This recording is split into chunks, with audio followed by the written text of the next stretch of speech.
Bonsoir à toutes et à tous. Bah, je ne sais pas quelle heure il est exactement, mais 20h31. 31, on va attendre encore 2-3 minutes, hein, comme on a toujours fait pour ceux qui avaient des choses à ranger avant de venir là. Juste vous expliquer un petit peu la façon de procéder. Donc, nous sommes en visio en même temps. Donc, quand vous avez une question, on vous passera un micro pour que les gens qui suivent puissent aussi entendre votre question. Si c'est nécessaire, moi je reformulerai, mais comme ça, on fait en sorte que les gens puissent assister aussi.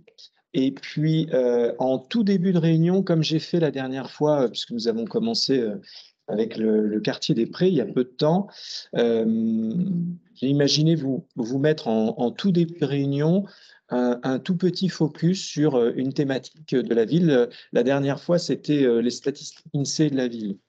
Si vous allez sur Internet et que vous regardez la visio de la dernière fois, vous verrez des chiffres et c'est toujours intéressant parce qu'on peut avoir un sentiment sur la façon dont évolue la ville en matière de population. Et puis quand on voit les chiffres, c'est pas forcément ce qu'on avait imaginé. Donc voilà, ça c'était la dernière fois. Et cette fois-ci, j'ai voulu vous faire un petit focus sur le partage des compétences entre la ville et la communauté d'agglomération parce que c'est souvent une question que vous vous posez aussi. Mais ça dépend de qui gère. Alors à la fin, c'est nous, hein, ça ne change rien, hein, ville ou agglomération, c'est nous, mais ça vous permet comme ça de mieux comprendre un petit peu. Et puis, on a ajouté également les interventions du département et de la région. On fera ça très très court parce que, évidemment, l'objectif, c'est d'abord de vous entendre ce soir et donc on vous passera le micro. Vous pouvez nous poser absolument toutes les questions que vous souhaitez. Il n'y a pas de question à laquelle on ne peut, en tout cas, on ne veut pas répondre. Après, il y a peut-être des questions où on ne saura pas répondre, et dans ce cas-là, on fera en sorte de vous apporter la réponse le plus rapidement possible. Mais en tout cas, aucune question n'est interdite ce soir. Je voudrais aussi vous présenter les personnes qui sont autour de moi. Alors, on va commencer par toi. Tu as un micro? Il peut prendre le micro. Tu as? D'accord.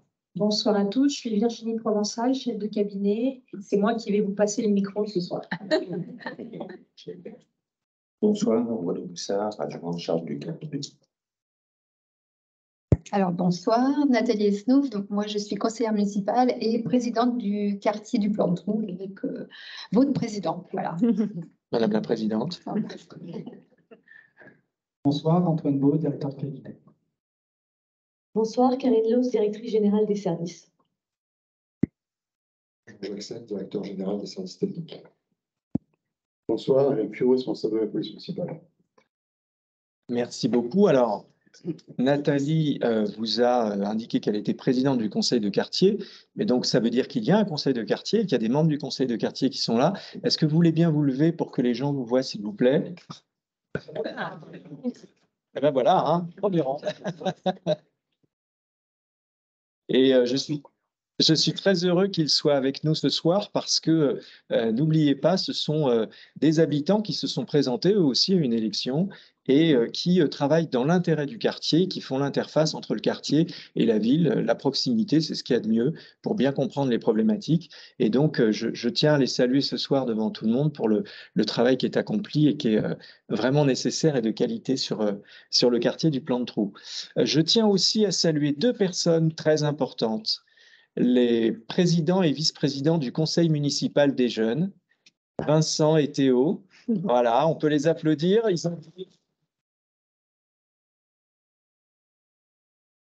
Ils ont été élus, puisqu'il y a un renouvellement des présidents tous les ans, et donc ils ont été élus aujourd'hui à cela. Et pour ça, il a fallu qu'ils se présentent devant les autres membres du conseil municipal des jeunes, qu'ils expliquent leur motivation, qu'ils fassent campagne. Donc un véritable exercice qui est pas facile et qu'ils ont bien fait tous les deux. Donc un grand merci et un grand bravo à vous deux d'être présents à nos côtés, comme toujours en fait. Le CMJ est toujours à nos côtés et ça c'est formidable. Voilà.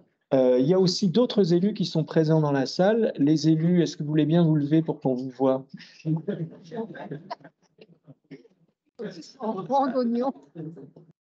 Très bien. Alors, dans le lot, les deux premiers que vous avez, hein, Catherine Bastoni, si je commence par la droite, qui est ma première adjointe en charge des finances et de la transition écologique. Juste à côté, Jérémy Jouglet, qui est conseiller municipal, mais qui est le local aussi de l'étape, et qui est notre monsieur vélo.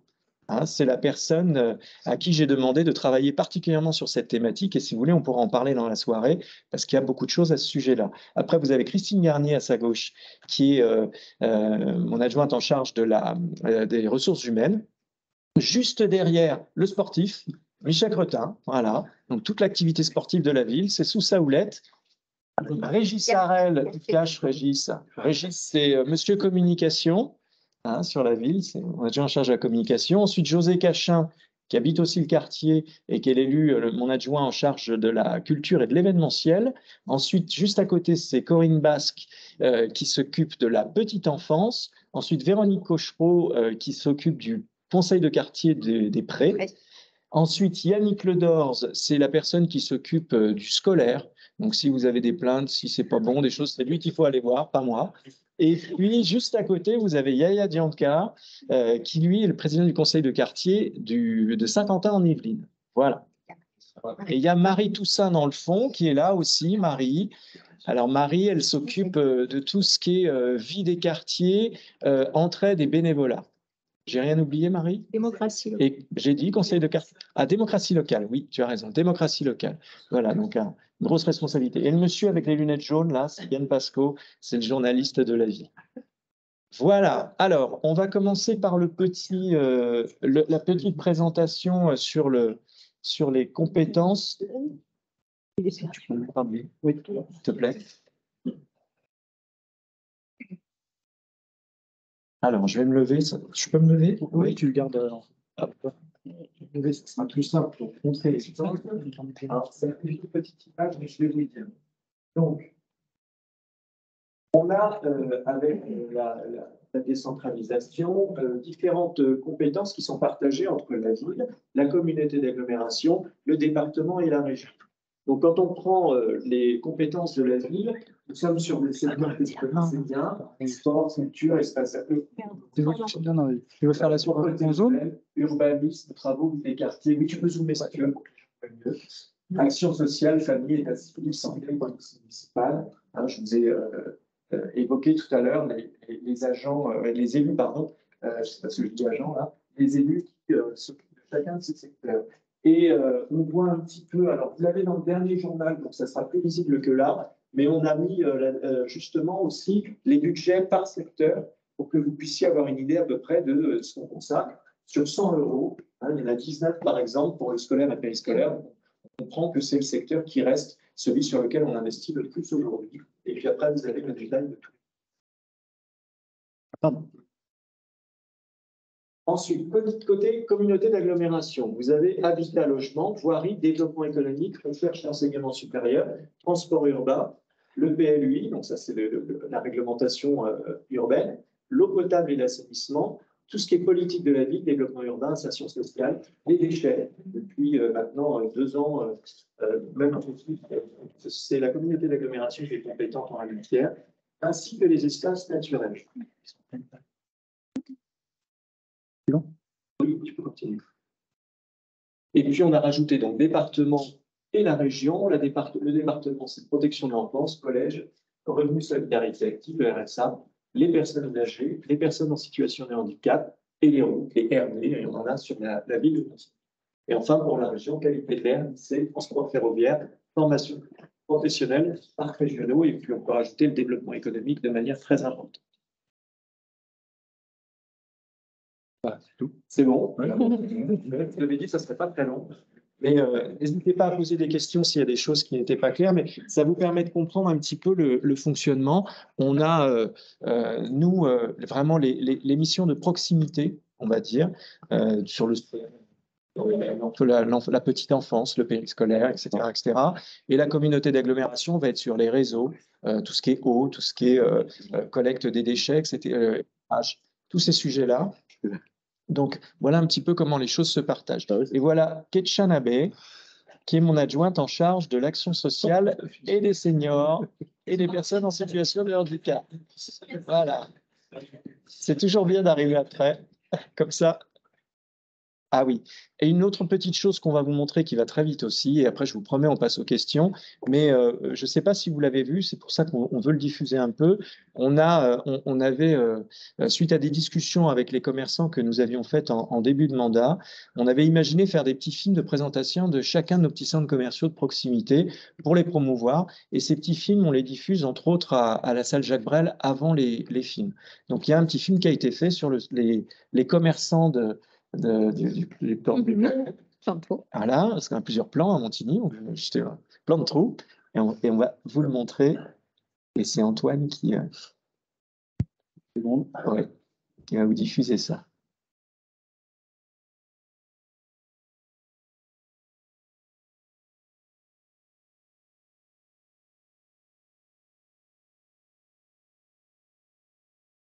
Ah, attendez.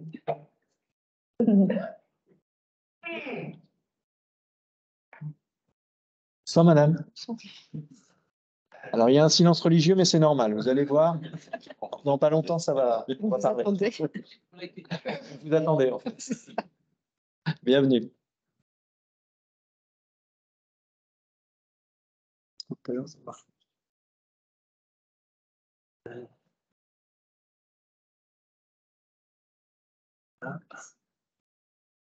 Bon, passe chez vous. Est-ce qu'il faut que je fasse les deux en même temps? Ça arrive. Voilà, que tout le monde puisse voir.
On voit qu'à l'époque, ça a été tourné. Maintenant, on voit les masques.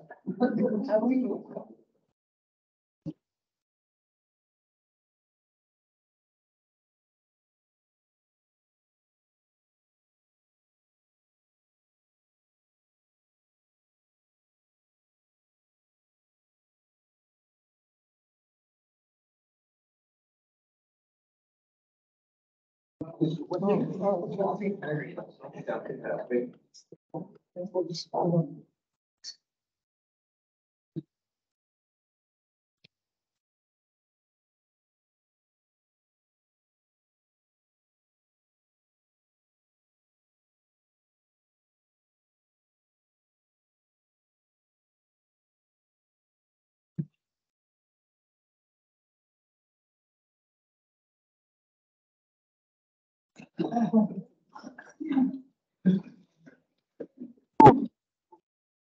Voilà. Alors, n'hésitez pas à le partager, c'est sur YouTube, c'est de la publicité pour vos commerçants. Et c'est vrai que ces petits commerçants, on apprécie de les avoir, mais il faut aussi les promouvoir. Voilà pour la partie que nous voulions faire en préambule. Et maintenant, je vous propose de débuter la réunion. Donc, Virginie Provençal va circuler avec le micro. Vous levez la main, vous connaissez pour ceux qui étaient déjà venus, et on va répondre à vos questions. Bonsoir, mesdames et messieurs. Un sujet qui va peut-être vous paraître surprenant, je voudrais vous parler d'un banc. Ce banc est installé pratiquement à proximité de ma salle de séjour. Cela devient invivable. Depuis l'été dernier, depuis mai, vous avez des personnes qui arrivent le soir, qui crient, qui fument. À quel endroit, madame? À quel endroit, madame? À quel endroit le banc? Ah oui, pardon, rue Romain-Gary. D'accord. Rue Romain-Gary. Donc, sur cette rue, vous avez un arbre qui n'a pas été planté par la nuit, et vous avez ce banc qui est installé juste à côté de cet arbre. Donc, pour l'été, pour les personnes, c'est formidable. Mais pas pour moi, jusqu'à 1h du matin. Donc, on crie, on hurle, on met la musique, on boit et on laisse tous ces déchets. Donc, le matin, quand j'ouvre ma fenêtre, j'ai des canettes, j'ai des papiers gras, parce qu'il y a une pelouse qui sépare ce banc. Donc, j'aimerais savoir qu'est-ce qu'on peut faire, parce que j'ai essayé de parler gentiment avec ces personnes. À chaque fois, je me suis fait rabrouer, vraiment avec des mots pas très, très gentils. Et je ne voulais plus, pour ma sécurité, vraiment me présenter à la fenêtre. Donc, est-ce que ce banc est indispensable? En disant qu'il y en a un autre qui est un petit peu plus loin, mais on ne le prend pas parce qu'il est en plein soleil. Alors que le banc qui est installé sous cet arbre, bien sûr, je reconnais que c'est facile. On est là, on est à l'ombre et on peut faire ce qu'on veut, mais le bruit devient vraiment inquiétant. Donc, ça a commencé en mai et ça s'est terminé fin septembre. D'accord. En fait, il faudrait que je déplace l'arbre. Ah, si vous voulez, peut-être que ça. Non, il est tellement beau, il faut le laisser. Bon, non, mais je plaisante. J'en peux plus, là. Un grand arbre, on va pas y toucher. Mais c'est un vrai souci. Alors, quand je vous dis c'est un vrai souci dans les deux sens. C'est-à-dire que on nous demande souvent de mettre des bancs en nous disant que c'est nécessaire, qu'il faut des bancs dans une ville. Et en même temps, souvent, on nous demande un peu partout, hein, pas que vous, hein, sur les différents quartiers, de retirer un banc parce qu'il y a des nuisances. Et alors, c'est de trouver le bon équilibre entre ces deux demandes, de pouvoir quand même permettre d'avoir des bancs pour s'installer et en même temps éviter les nuisances. Ce que je vous propose là-dessus, c'est que on regarde avec le conseil de quartier si on peut trouver peut-être une meilleure implantation pour le banc que celle qui existe aujourd'hui, de façon à ce que on n'ait plus ces nuisances en dessous de vos fenêtres. Mais c'est toujours compliqué, vous voyez, comme problème. C'est un petit peu comme les arbres, hein. Je suis sûr qu'on va parler des arbres dans la soirée. Et non, mais ne vous inquiétez pas, moi je suis pas pour couper les arbres et mon adjoint en charge de ça, il est encore moins. Mais c'est toujours la difficulté qu'on a entre les bénéfices que l'on peut avoir de quelque chose et l'agrément. Et trouver le juste équilibre, c'est pas toujours simple. Mais en tout cas, ce que je vous propose, c'est ça. C'est qu'on regarde si on peut le positionner différemment. Parce qu'il y en a un autre. Et moi, peut-être. Oui, mais en plein soleil. Mais en plein soleil. Plein soleil. Voilà. Ouais. Tandis que celui-ci, bien sûr, on est à l'ombre, on est oui. tranquille. C'est normal. Voilà. Ah, il n'y a plus de Ah, ouais. Très bien. Je vous remercie. Je vous en prie, madame. Monsieur.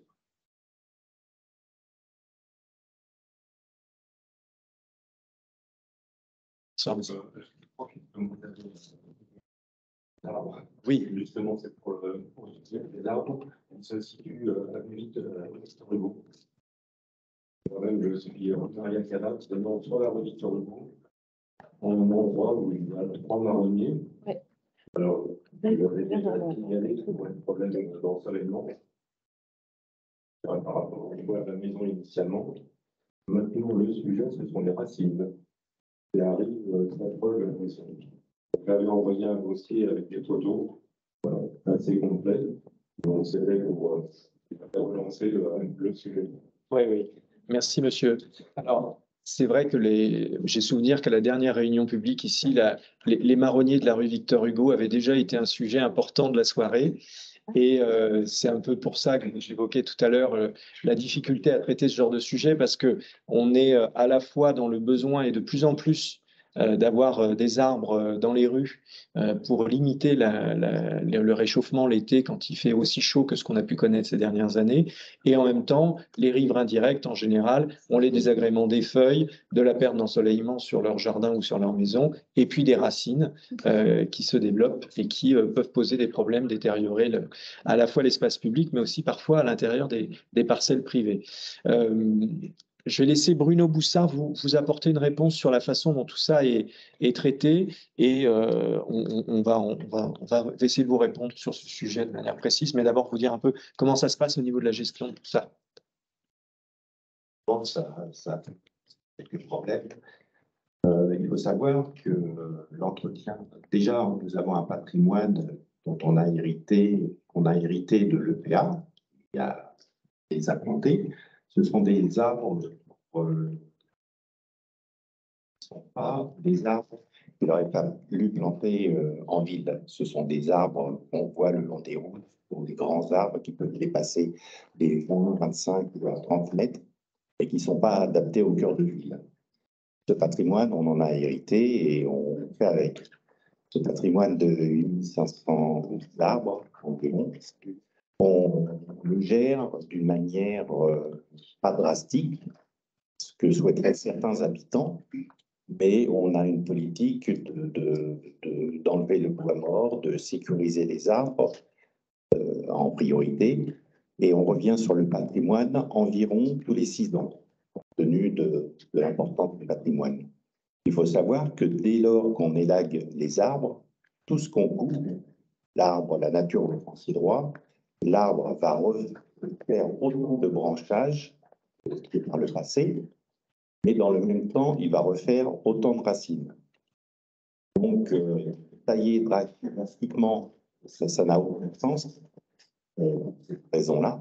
Déjà, ça fragilise les arbres à terme, et on apporte des désordres supplémentaires aux riverains. Alors, il faut faire la part des choses entre le besoin d'ensoleillement. Là, on y répond par des élagages légers, qui ne conviennent pas forcément, mais drastiquement. Et par contre, dès lors qu'on a des alertes habitants que les racines arrivent sur les jardins, c'est moindre mal, mais dès lors que ça s'approche trop près des maisons, eh ben, on est obligé forcément d'abattre les arbres. On a une politique, on n'agit pas au parcours, mais dès lors qu'on réhabilite une voirie, on change tous les arbres à fort diamètre et pour les remplacer par des arbres plus compatibles avec la vie en ville. Merci Bruno. Donc sur les arbres de la rue Victor Hugo, ce qu'on en comprend, c'est que ces arbres aujourd'hui sont trop grands et qu'il faudra qu'on les change. Donc on n'a pas prévu de les changer tout de suite. Donc ça, je ne vous réponds pas d'une manière qui va vous faire plaisir, mais on n'a pas prévu de les changer tout de suite pour la raison que vient d'évoquer Bruno Boussard, c'est-à-dire que quand on refera la voie, on changera les arbres pour mettre une essence qui soit plus adaptée à un cœur de ville. Alors, il faut quand même qu'on préserve un houppier suffisamment important, encore une fois, par rapport aux besoins d'ombre que l'on a et que l'on a de plus en plus, mais on prend quand même des arbres plus petits qui génèrent moins de nuisances pour les riverains, et c'est ce que nous faisons déjà depuis un certain nombre d'années sur l'ensemble de la ville, et qui produit des résultats qui généralement sont plutôt satisfaisants pour les habitants. Donc, voilà ce que je peux vous dire ce soir. Je peux comprendre très bien.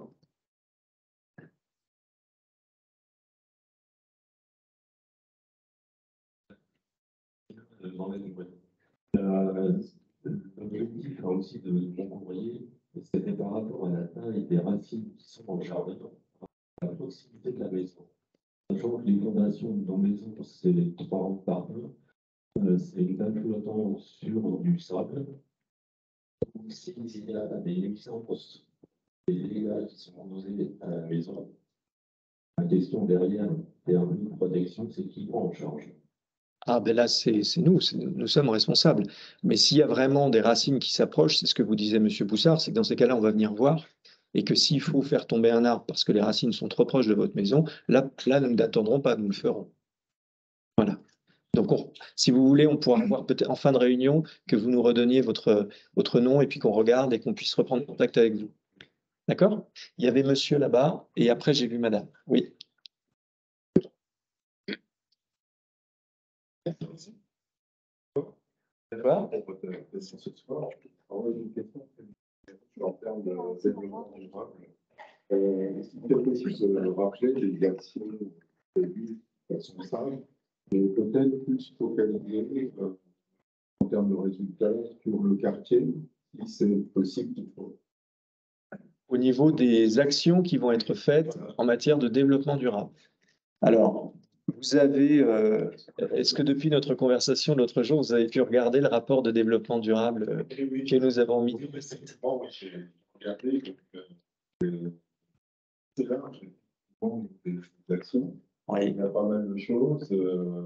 Alors, je ne sais pas, avec le conseil du quartier, si on surveille, soit résumer celles qui vont plus ou moins concerner l'environnement du quartier, s'il y en a.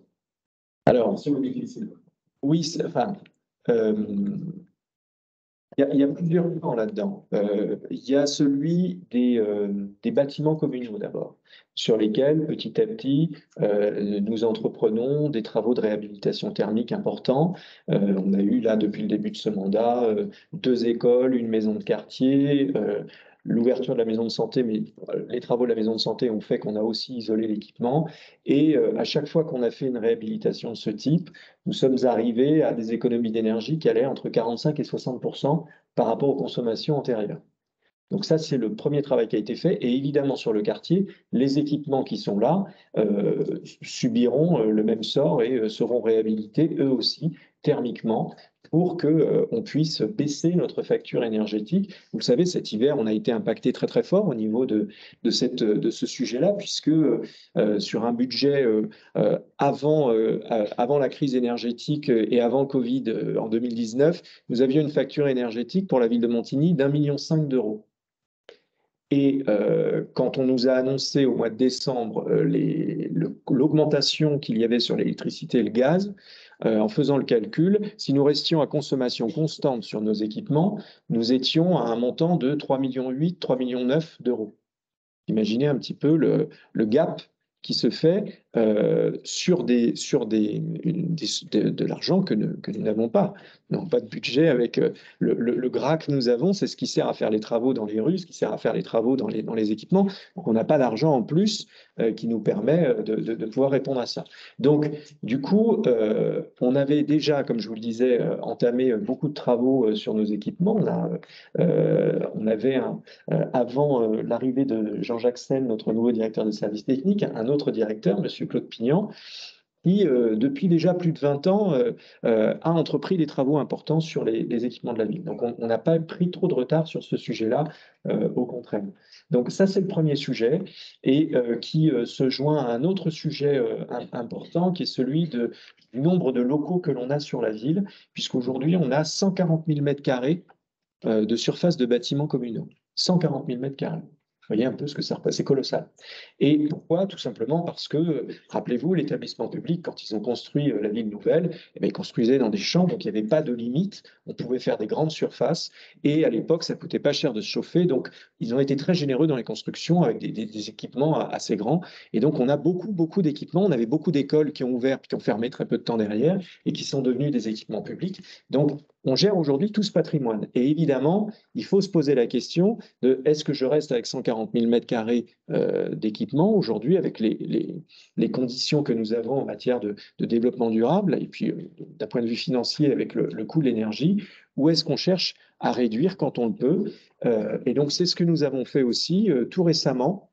Sur le quartier des Prés, vous savez, il y a la Maison de la Réussite, vous connaissez le lieu où on peut apprendre les langues. Eh bien, ce lieu qui était une ancienne école, qui a, je crois, dû fonctionner moins d'une année à l'époque où elle a été créée, ou très peu de temps, en tout cas, je dis peut-être une bêtise, très peu de temps. Eh bien, elle était, alors pour le coup, très énergivore, et nous avons fait le choix de la fermer et de récupérer une partie de l'école des Prés qui, elle, fait partie des écoles dont je parlais tout à l'heure, qui ont été réhabilitées et sur lesquelles on a 60% d'économie. Et aujourd'hui, l'école n'est pas entièrement occupée par les enfants, parce qu'on a moins d'enfants que dans le passé. Et donc, on a relocalisé la Maison de la Réussite à l'intérieur de l'école, après en avoir discuté avec les enseignants et les parents. Donc ça, c'est la réflexion qui se poursuit sur l'ensemble de la ville, sur cette thématique-là. Après, il y a tout ce qui touche aux espaces verts. Et sur les espaces verts, on vient d'en parler, les arbres. Donc, notre volonté, évidemment, c'est de conserver le patrimoine arboré que nous avons sur la ville, de travailler, pour répondre plus précisément à votre question, sur le verdissement des cours d'école. Alors, on va le faire, mais on va le faire. J'ai vu certains projets extrêmement enthousiastes où on remplaçait tout le bitume par de l'herbe, etc. J'imagine la tête des parents le soir quand les gamins vont revenir avec les pantalons tout crottés. Je pense qu'on peut faire un mixte et avoir des espaces où les enfants peuvent jouer et puis remettre des espaces verts, remettre des arbres surtout, parce que quand il fait chaud, c'est ça l'important, remettre des arbres dans les cours d'école. Donc c'est quelque chose qui se fera évidemment aussi sur l'école Chénier. Ensuite, dans les autres thématiques, il y a tout ce qui touche aux circulations douces.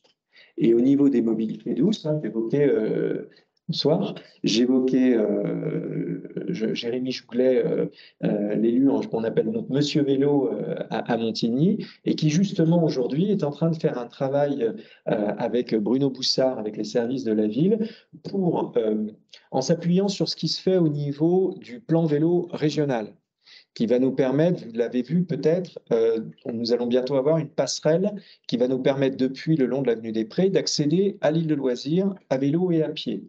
Donc ça vient de la région. C'est dans le cadre de ce qu'on appelait pendant le Covid le RER vélo, c'est-à-dire la possibilité de faire des grands déplacements à bicyclette pour aller travailler, par exemple. Ensuite, on a le plan départemental qui se met en œuvre aussi. On a eu des travaux, par exemple, le long de Delouvrier, qui ont permis d'ajouter une nouvelle piste cyclable. Et il y a d'autres travaux de ce type qui sont faits par le département. Et puis, il y a le plan vélo de Saint-Quentin en Yvelines, qui lui aussi travaille sur les axes structurants, l'avenue Nicolas Aboul, le CD36, l'avenue des Prés, et d'autres voies comme ça, qui sont de gestion de Saint-Quentin en Yvelines. Et Saint-Quentin en Yvelines met un budget important aussi sur ce mandat pour travailler là-dessus. Et enfin, il y a tout le patrimoine de la ville qui est important. Je vous rappelle que la Fédération des usagers de la bicyclette nous a désigné deuxième ville francilienne en matière de politique vélo et de pistes cyclables sur le territoire d'Île-de-France. Donc ça, nous en sommes très fiers. Mais quand on a dit ça, on sait qu'il reste des points noirs aujourd'hui. On a des endroits où ça vieillit, où par exemple les racines ont pu détériorer certains lieux. Il y a un endroit où je sais qu'on peut casser les œufs qu'on a dans le panier sur son vélo si on roule un petit peu vite dessus. Donc ça, ce sont des points qui sont vus et il y a un budget de 500 000 € sur le mandat justement pour rectifier ces problèmes-là.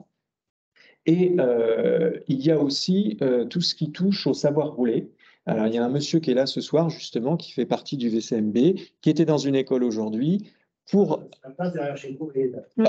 Voilà, derrière chez moi, à côté de la mairie, je dors pas à la mairie, je m'en suis, mais juste à côté, oui, je suis au village, exactement, et donc qui fait toute une sensibilisation à l'apprentissage des enfants au savoir rouler, chose qui se fait aussi avec les adultes, on l'a mis aussi en place avec les adultes.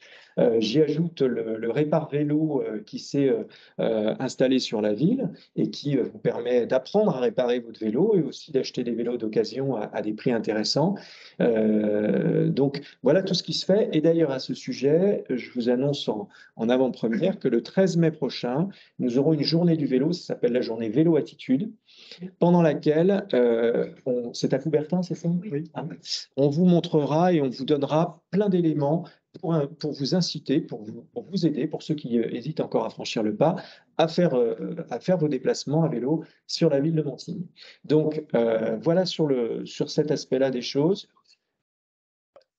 Et puis, sur le quartier, heureusement, Antoine Beau me le souffle, parce que s'il y a un élément qui se fait sur le quartier, j'allais l'oublier. On va avoir un composteur qui va s'installer à côté de Jean Maréchal, un grand composteur de quartier. Donc, puisque vous savez qu'à partir de l'année prochaine, la loi nous oblige de trier à part les biodéchets. Et donc, pour pouvoir répondre à cela, l'une des réponses qui est proposée par Saint-Quentin en Yvelines, c'est la mise en place de composteurs, de grands composteurs. Et donc, ils nous ont travaillé avec nos services pour voir où implanter ces composteurs. Initiative d'habitants. Et c'est à l'initiative d'habitants, en plus, me dit Bruno, que ce composteur va s'installer sur le quartier du Plan-de-Trou, donc juste à côté du terrain de baseball. Voilà, comme ça, il y a encore plein d'autres sujets, mais voilà comme ça ce que je peux vous dire sur la thématique. C'est très clair. Alors, parlez bien dans le micro. Entre, je dirais, l'avenir et l'école, peut-être un lien peut être fait avec les jardins partagés. Enfin, Certainement, beaucoup de gens ont peut-être pu y penser. Alors, vous avez raison. D'ailleurs, c'est une discussion que nous avons eue avec l'association qui gère les jardins familiaux de la ville, puisqu'il y a une parcelle qui, jusque-là, ne pouvait pas être utilisée et qui serait utilisable dans les prochaines années. Et plutôt que de refaire des parcelles de jardins familiaux, on a plutôt évoqué l'idée de faire un jardin partagé et en même temps pédagogique, parce que les gens qui ont les jardins, les parcelles des jardins familiaux, on a pu le voir chaque année, il y a un petit temps festif avec eux, et on a pu découvrir qu'ils avaient énormément de connaissances en matière de jardin, de jardinage, vraiment dans plein de domaines, que ce soit dans le potager ou dans les fleurs, et tout type de plantes. Et donc, on s'est dit, plutôt que de refaire des parcelles supplémentaires, faisons un jardin partagé dans lequel les écoles pourraient venir et dans lequel les gens qui sont curieux d'apprendre pourraient, avec les gens de l'association des jardins partagés, eh bien, échanger des savoirs, des connaissances sur les plantes. Donc ça, c'est prévu aussi, effectivement. Voilà, monsieur. Alors, il y avait une dame qui était là. Et puis, après, oui.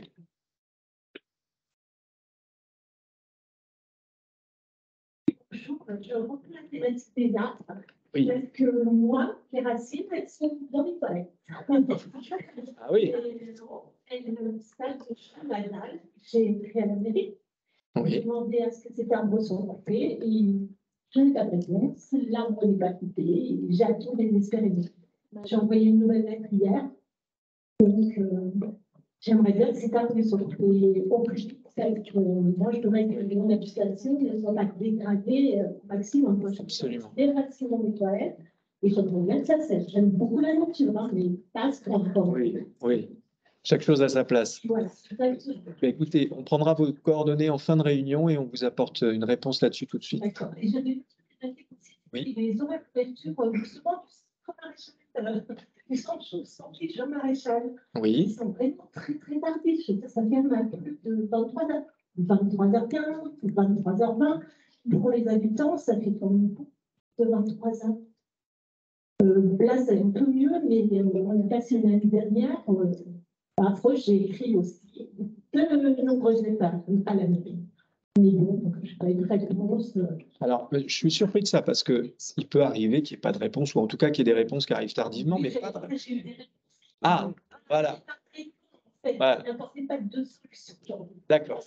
C'est pas la même chose. En général, souvent on me dit ça. On me dit j'ai pas eu de réponse et quand je creuse un peu, on me dit si j'ai eu une réponse, mais c'est pas la réponse qui m'allait. Voilà.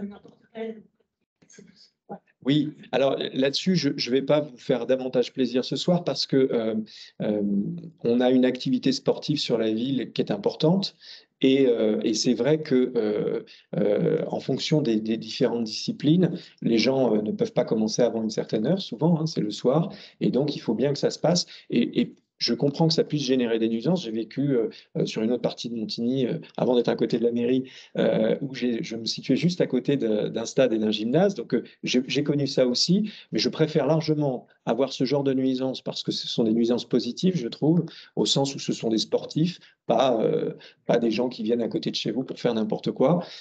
Et ça contribue au bien vivre ensemble aussi sur Montigny, je pense, d'avoir ces activités sportives sur le territoire. Donc, si vraiment c'est trop tardif, je regarderai juste par rapport aux horaires qui sont prévus, si on est là dans du dépassement ou pas. S'il y a du dépassement, dans ces cas-là, on va resignaler au club de baseball de bien faire attention à ça et de bien respecter les horaires.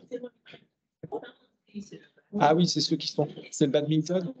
C'est le badminton. On va vérifier ça alors. Et si vraiment il dépasse, il ne respecte pas les horaires, oui.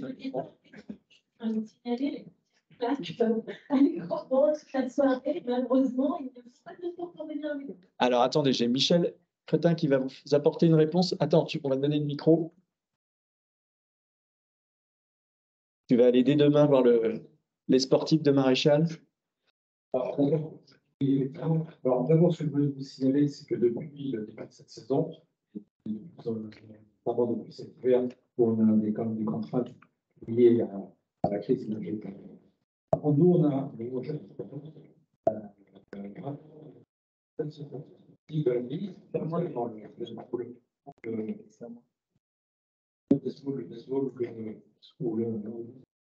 sport qui est pratiqué. Aujourd'hui, nos gymnases doivent fermer au plus tard le 49. C'est-à-dire une fermeture électrique et autres. Donc, Et on a demandé au président d'être extrêmement attentif au fait de leurs adhérents qui ne dépassent pas. On sait que ce sont des choses qui se font. Parce qu'on a fini de s'entraîner à 100 et puis on un petit peu, on va un petit peu dans certains cas, etc. Et ça, on a demandé au président d'être extrêmement vigilant là-dessus. Parce que il y a deux intérêts. Le premier, c'est le qui propose. Et le deuxième intérêt, c'est qu'aujourd'hui, on peut faire aussi des économies et de ne pas avoir des RH qui prennent trop longtemps dans la vie. Ça, c'est fait. En même temps, s'il y a des réflexions, malheureusement, on va remettre une petite couche auprès du président pour que ça se passe. Voilà, madame. Merci, Michel. Tu dois avoir une montre connectée, hein, parce que tu dois avoir une montre connectée parce qu'avec le micro, ça faisait des. Bien. Ensuite, il y avait monsieur. Oui, oui, monsieur, c'était avant. Ne vous inquiétez pas, de toute façon, on va répondre à toutes les questions. C'est gentil. Enfin, je ne sais pas.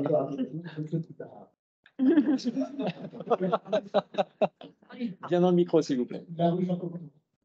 Je suis président de la SL 3D là, situé là, on va essayer de vous en reprendre. Personne vient de vous en parler, les arbres. Ils sont une nuisance depuis 30 ans. 30 ans, c'est rien de le dire. Pour avoir une toiture de maison en forêt, il faut la faire nettoyer tous les 8 ans minimum.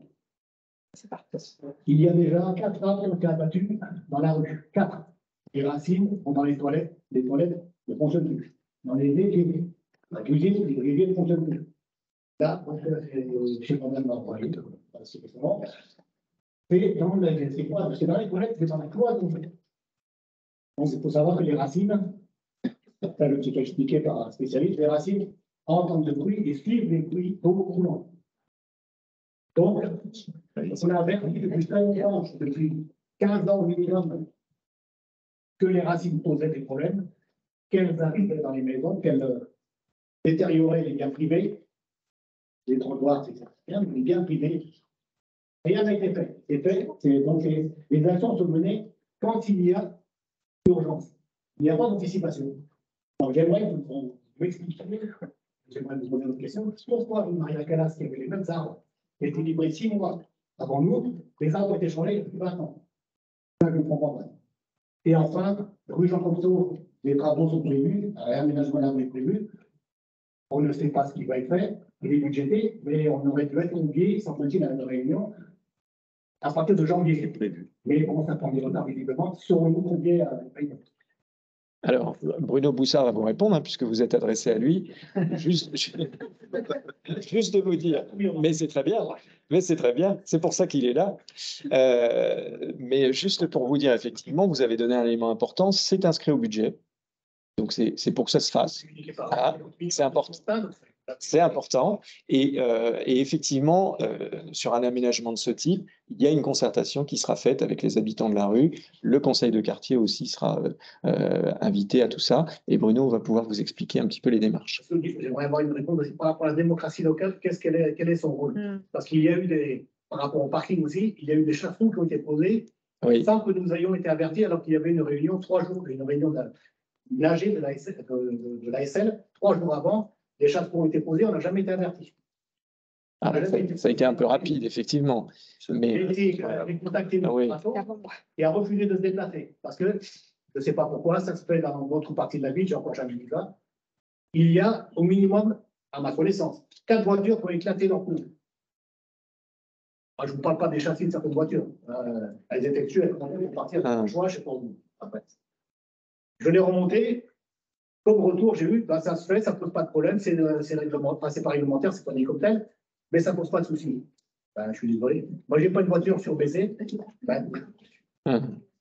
Voilà. D'accord. Écoutez, Bruno Boussard va vous apporter une réponse. Effectivement, alors c'est plus vous l'avez dit, prévu cette réhabilité dans l'année 2023, du moins elle est budgétée.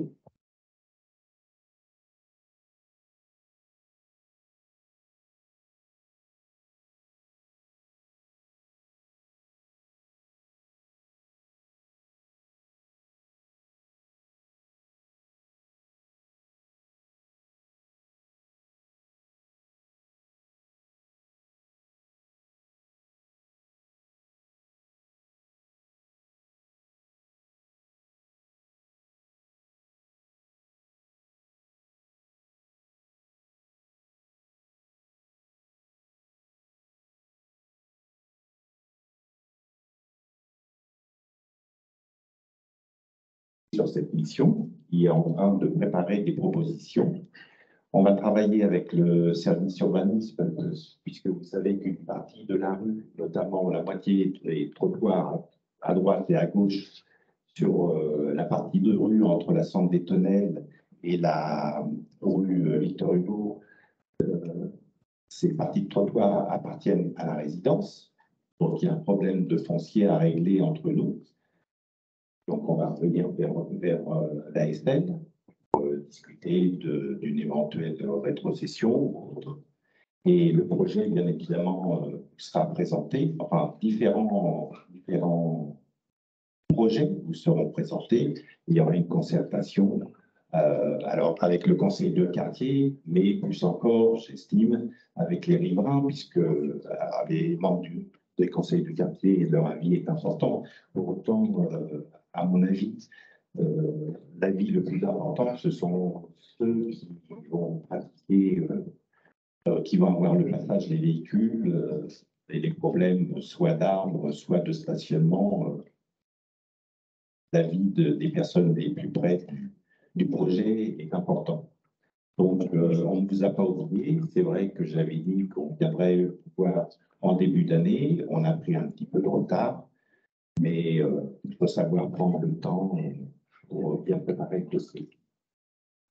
Voilà, donc très bientôt, vous aurez une présentation de différents scénarios et puis eh bien, vous choisirez celui qui vous convient le mieux. C'est sur le même sujet, madame? C'est pour ça? Attendez, on va vous donner le micro. Si c'est sur le même sujet, parce que sinon, il y avait un autre monsieur qui voulait la parole. D'accord, pardon. En fait, à la voie. J'ai des arbres qui sont à 2 mètres de ma maison, qui sont dans l'espoir. On ne va pas réhabiliter quoi que ce soit. Ce sont des arbres qui font plus de 10 mètres de haut. Ben là, ça revient à ce qu'on a évoqué tout à l'heure, c'est-à-dire si ça pose des nuisances chez vous, on va regarder ça. On va regarder ça. Très bien. C'était monsieur après, qui a été très patient. Merci à vous. Oui, madame. Et monsieur est bien. Bonsoir. Donc, par exemple, là, c'est oui. Je voulais évoquer un sujet pas très réjouissant, mais on a fait un sondage.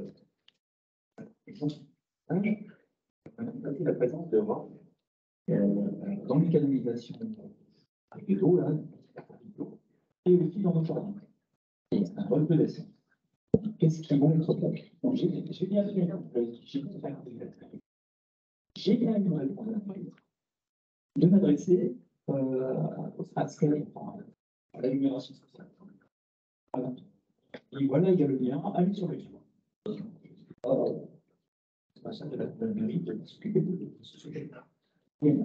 Alors, c'est ce que nous évoquions en tout début de réunion. En fait, c'est pas que nous ne nous en occupons pas, parce que toutes les demandes qui nous arrivent, on les a et en général, la personne des services de la ville qui est en lien avec les services de l'agglomération l'évoque aussi. Mais c'est simplement quand on vous donne le lien, parce que ça permet à la communauté d'agglomération de recenser de manière précise tous les lieux où il y a cette problématique. Et malheureusement, aujourd'hui, vous l'entendez hein, partout dans les médias, c'est un problème qui est de plus en plus présent.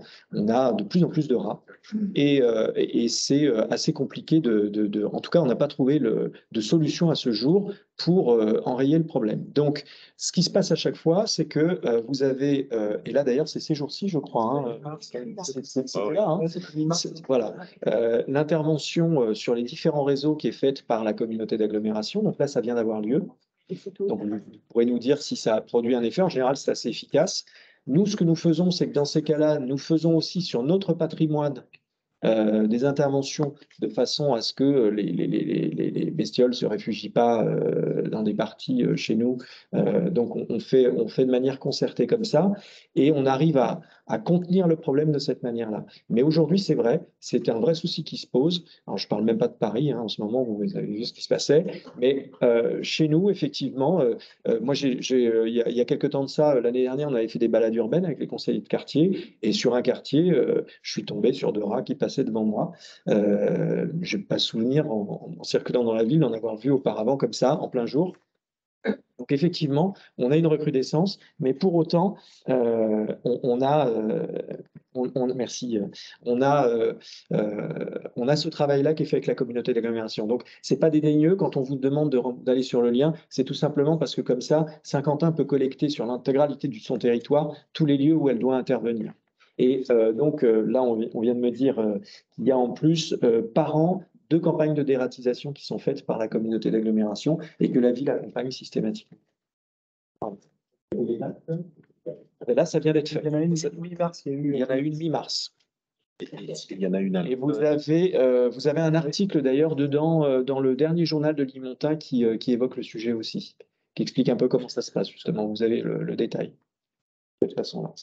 Alors, c'est sur le même sujet? Oui, il y a la dame là-bas. Oui. Bonsoir. Bonsoir. Est-ce qu'il y a un arrêté au niveau de la commune, Saint-Quentin a demandé sur la nourriture des oiseaux? Parce que nous, on a des rats, et c'est parce que le voisin, il met de la nourriture pour les oiseaux, mais par terre. En fait, ça attire les rats. Et donc, je vais savoir. Ça, c'est une bonne question. Eric, est-ce qu'on a l'article du mois dernier? Départemental. Voilà. Ouais, mais, L'interdiction était. mais à quel terme? On a lâché récité là, M. Zabré. Oui.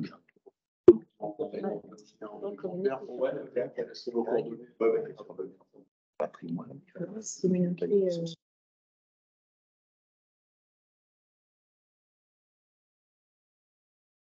Bruno Boussard me disait, donc je vous expliquais l'intervention de la communauté d'agglomération, l'intervention de la ville. Nous avons aussi des courriers que nous adressons à tous nos bailleurs sociaux pour qu'ils interviennent en même temps sur leur patrimoine. Il y a en principe des courriers qui sont adressés aux copropriétés pour sensibiliser aussi sur le sujet. Alors, peut-être que vous ne l'avez pas reçu, mais normalement, il y a un courrier qui part dans ce sens-là. Et effectivement, il était mis dans l'article qu'on devait faire attention avec l'alimentation des oiseaux. Voilà. Madame. Et d'ailleurs, on ne donne pas de pain aux oiseaux. Parce que ça les fait gonfler. Non, et oui, important, hein, vous le savez, il ne faut pas donner de pain aux oiseaux. Ça les fait gonfler. Ça les fait gonfler, ça les tue. Et chaud. Madame, à vous. Bonsoir. Bonsoir. Alors, d'abord, la question, c'est sur le centre aquatique. Oui. C'est fermé le dimanche, il n'y a plus de nocturne en semaine. Alors, je ne sais pas si c'est lié aux économies énergétiques ou parce qu'il y a un manque de personnel au niveau des maîtres nageurs. Ça, c'est ma première question. Elle était plus agréable. Ce mandat précédent, la commune a été occupée par la commune parce que, donc, le papier que j'avais lu sur la presse disait que c'était un peu la même mexicaine dans la ville de Montigny et qu'il y avait trop de personnel. Donc, je voudrais savoir ce qui avait été fait dans ce moment pour régler ce problème parce que c'est un peu. Moi, j'ai à titre d'exemple, on a fait le ravalement là et on a dû adresser un dossier au service de l'urbanisme. Et à chaque fois qu'on appelait pour savoir si notre demande avait été validée, la secrétaire de mairie disait qu'il fallait appeler la communauté d'agglomération, c'est elle qui validait. Donc là, en l'occurrence, si c'était juste pour faire passe-plat, je ne voyais pas trop l'intérêt. Ça on a peut-être retardé nos demandes, on a finalement renouvelé notre demande. Donc voilà. Bien. Alors, sur le centre aquatique, vous posiez la question de savoir s'il s'agissait des mesures que nous avons prises pour les économies d'énergie ou bien si c'était un manque de personnel auprès des bassins. Eh bien, les deux. Les deux. C'est-à-dire qu'en janvier, nous avons fermé le centre aquatique pendant 1 mois, puisque le centre aquatique est le premier équipement le plus énergivore sur la ville. Et donc, en fermant 1 mois en janvier, ce qui nous permettait quand même de préserver le savoir nager des enfants, c'est pour ça qu'on n'a pas fermé davantage, ça nous permet de faire une économie à peu près de 100 000 €. Voilà. Donc ça, c'était la première raison. La deuxième qui se pose à nous, c'est que nous avons eu, pendant la période de Covid, un arrêt des formations des maîtres nageurs. Et aujourd'hui, au niveau national, il manque 6 000 maîtres nageurs. Alors, j'ai vu la semaine dernière que la région proposait de faire des formations de maîtres nageurs. Ça concerne 60 postes de maîtres nageurs. Donc, on est très en deçà de ce qui peut fonctionner, enfin, qui peut permettre de faire fonctionner les centres aquatiques. Alors, ce que nous avons fait, c'est que nous avons recruté des vacataires et que nous fonctionnons malheureusement un peu au jour enfin à la semaine. À la semaine.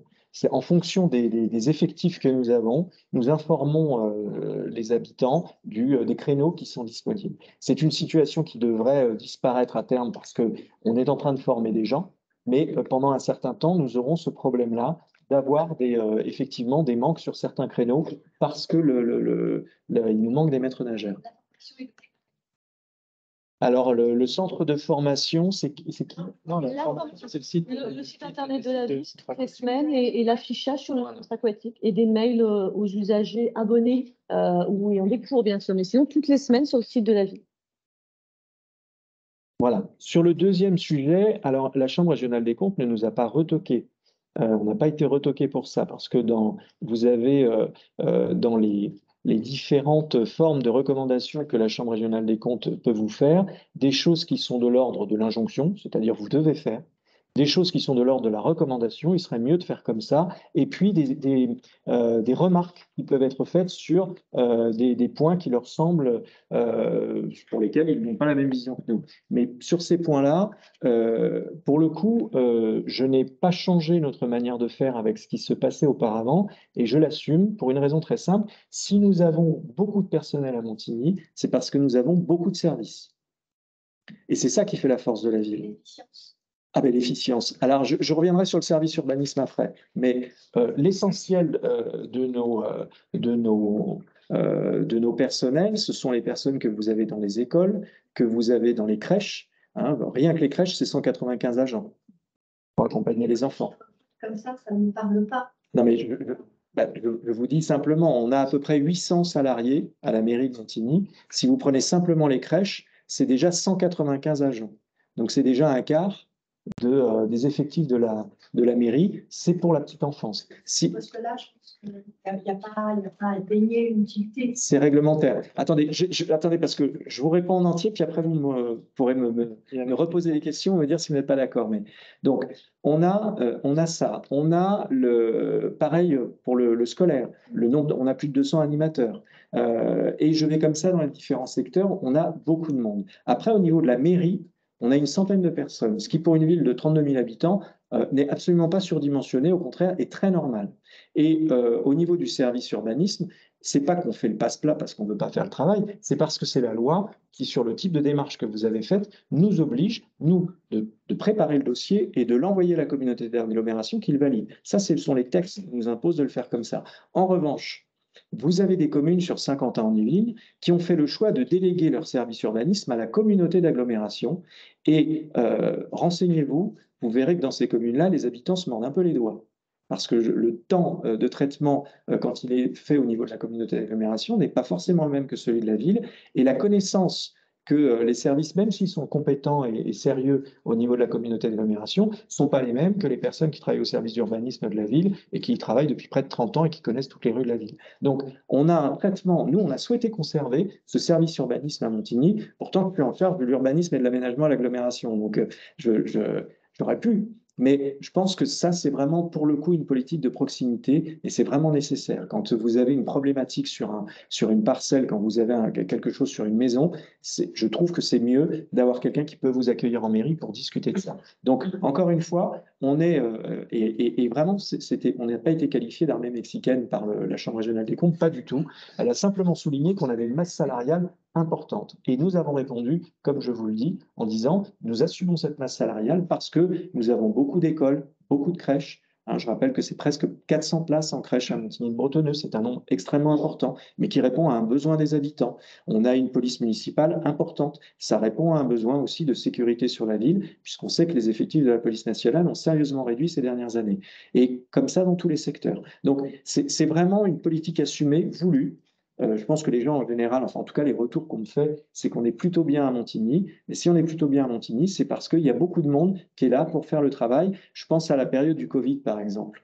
Les personnels municipaux n'ont pas arrêté de travailler pendant cette période-là. Les personnes qui accompagnent les personnes âgées chez elles Pourtant, la période, rappelez-vous, était risquée. On ne savait pas ce que ça pouvait donner si on attrapait le Covid au début. Eh bien, elles ont continué d'aller travailler chez les personnes âgées. Les policiers municipaux ont continué de gérer le territoire. Donc, on a vraiment, en plus, des services et des salariés au sein de la mairie extrêmement impliqués à Montigny-le-Bretonneux, qui font un travail vraiment remarquable. Donc, je pense qu'on peut être content, satisfait au contraire d'avoir cette opportunité sur la ville.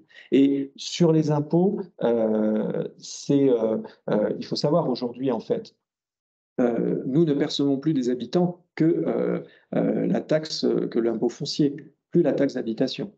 Donc, le lien entre les habitants et la ville, malheureusement, parce que moi je le déplore, c'est assez distendu sur le plan financier, puisqu'aujourd'hui, nous n'avons plus que la taxe foncière. Pour le reste, c'est l'argent qui nous provient des entreprises, des dotations de l'État et d'autres dispositifs qui existent comme ça. Mais on a...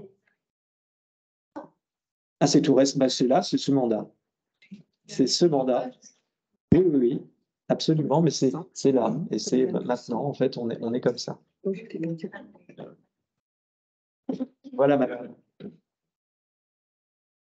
Oui, alors, monsieur, en premier, et vous après. Bonjour, monsieur Guy, président de la SL Green West, 70 Goldman. Oui. Moi, j'ai plusieurs sujets. Le premier sujet, par rapport à la SL, le premier sujet, c'est un sujet de sécurité. En 2021, on a eu 4 cambriolages, 2 tentatives. 2022, 2. Ils prend la même série. C'est ça qui est majeur. L'ensemble, c'est, je vous pose la question, qu'est-ce que vous pouvez faire? On est un petit peu de sécurité. La réponse de la nuit est à la c'est pas forcément. Vous avez mis en place un certain nombre de mesures, mais c'est quelque chose qui est très fort chez les gens. Ça, c'est le premier point. Deuxième point, il y a un certain nombre d'ASL ici qui sont représentés, qui ont fait des sondages par rapport à la vitesse. Vous avez certainement reçu des demandes. Lyon vous a fait une demande par rapport à le stationnement de signalisation sur des à pas en zone, de façon à ce que les gens ne stationnent pas dans les virages qui sont à l'intérieur de nos ASL. Donc, par rapport à ça, vous avez répondu favorablement. Les travaux n'ont pas été faits, mais je crois qu'ils seront faits. Le point et là, c'est à la fois un sujet de voirie, mais à la fois un sujet de police, c'est qu'aujourd'hui, depuis le Covid, on a une multiplication de livreurs. Et les livreurs, je suis désolé, ça vaut, parce qu'ils sont payés quelques euros à la livraison. Donc, eux, la limitation de vitesse, ce n'est pas leur problème. On peut faire tout ce qu'on veut, mais il faut arriver aujourd'hui à traiter ce problème-là, parce qu'on a un véritable problème sécuritaire. On a un tas de gamins qui sortent de la communauté, qui sortent un petit peu de toutes les écoles autour et qui traversent les résidences, que ce soit Green West, que ce soit le village 2, que ce soit Maria Callas ou autre, puisque ça, c'est des sujets, on a échangé un petit peu entre nous, c'est des vrais sujets. Donc, par rapport à ça, je pose la question, est-ce qu'on va attendre d'avoir des gamins avec les instituts sérieux, ou est-ce qu'on va faire quelque chose? Et le troisième point, je m'étais déjà entretenu avec vous à ce sujet-là, c'est de dire au niveau des ASL. Aujourd'hui, en tant qu'ASL, quand on va à l'urbanisme, on va dire qu'on est vraiment bien sûr. On nous fait comprendre que c'est un document de droit privé, que s'il n'y a rien à voir, il n'y a que le PLU, et le reste, ce n'est pas important. Vous démerdez avec. Comme certaines communes, du côté de Bailly ou autre, je pense qu'il serait bon de temps en temps, je ne dis pas systématiquement, mais qu'il y ait au moins, en termes de démocratie locale, un minimum d'échange entre les ASL et la municipalité. Ça permettrait aussi éventuellement de relayer les messages, de faire remonter un certain nombre de préoccupations de nos membres, de façon à ce que vous ayez, moi ça me paraîtrait, qu'il faut faire des quarts d'heure, mais une fois par an, ça pourrait être un bon relais et pour nous, avec les conseils de quartier, pour pouvoir améliorer le cadre de vie. Voilà. Merci beaucoup. Alors, sur les cambriolages, on a eu un certain nombre de cambriolages. Alors, il y a les cambriolages sur les maisons et il y a aussi les vols de voitures. Et nous avons aussi les vols de pièces de voitures, je pense aux pots catalytiques par exemple, de certaines marques qui sont très prisées, et donc avec des vols qui se font, et généralement qui se font par vagues. C'est-à-dire que vous avez tout à coup sur une rue, sur un quartier, vous avez 10, 15 voitures qui vont être dégradées. Quand il y a des cambriolages, on en a eu toute une vague en décembre par exemple, et ça arrive comme ça. Ce qui est difficile sur les cambriolages de maisons, c'est que ce qu'on a pu constater jusqu'à présent quand on a pu appréhender des personnes, c'est qu'on avait affaire à des personnes qui viennent de pays de l'Est, qui sont là en France, qui prennent le train, qui viennent sur une des villes. Ce sont généralement des mineurs qui viennent, qui cambriolent, et puis qui repartent. Et quand elles sont appréhendées, souvent ce sont des jeunes filles, quand elles sont appréhendées, on ne peut rien faire parce qu'elles sont mineures et on est obligé de les relâcher. Donc, c'est pour vous dire la complexité de traiter un sujet comme ça à ce jour. Pour autant, on a eu depuis l'année dernière et même les années précédentes plusieurs affaires sur lesquelles on a pu arrêter des réseaux.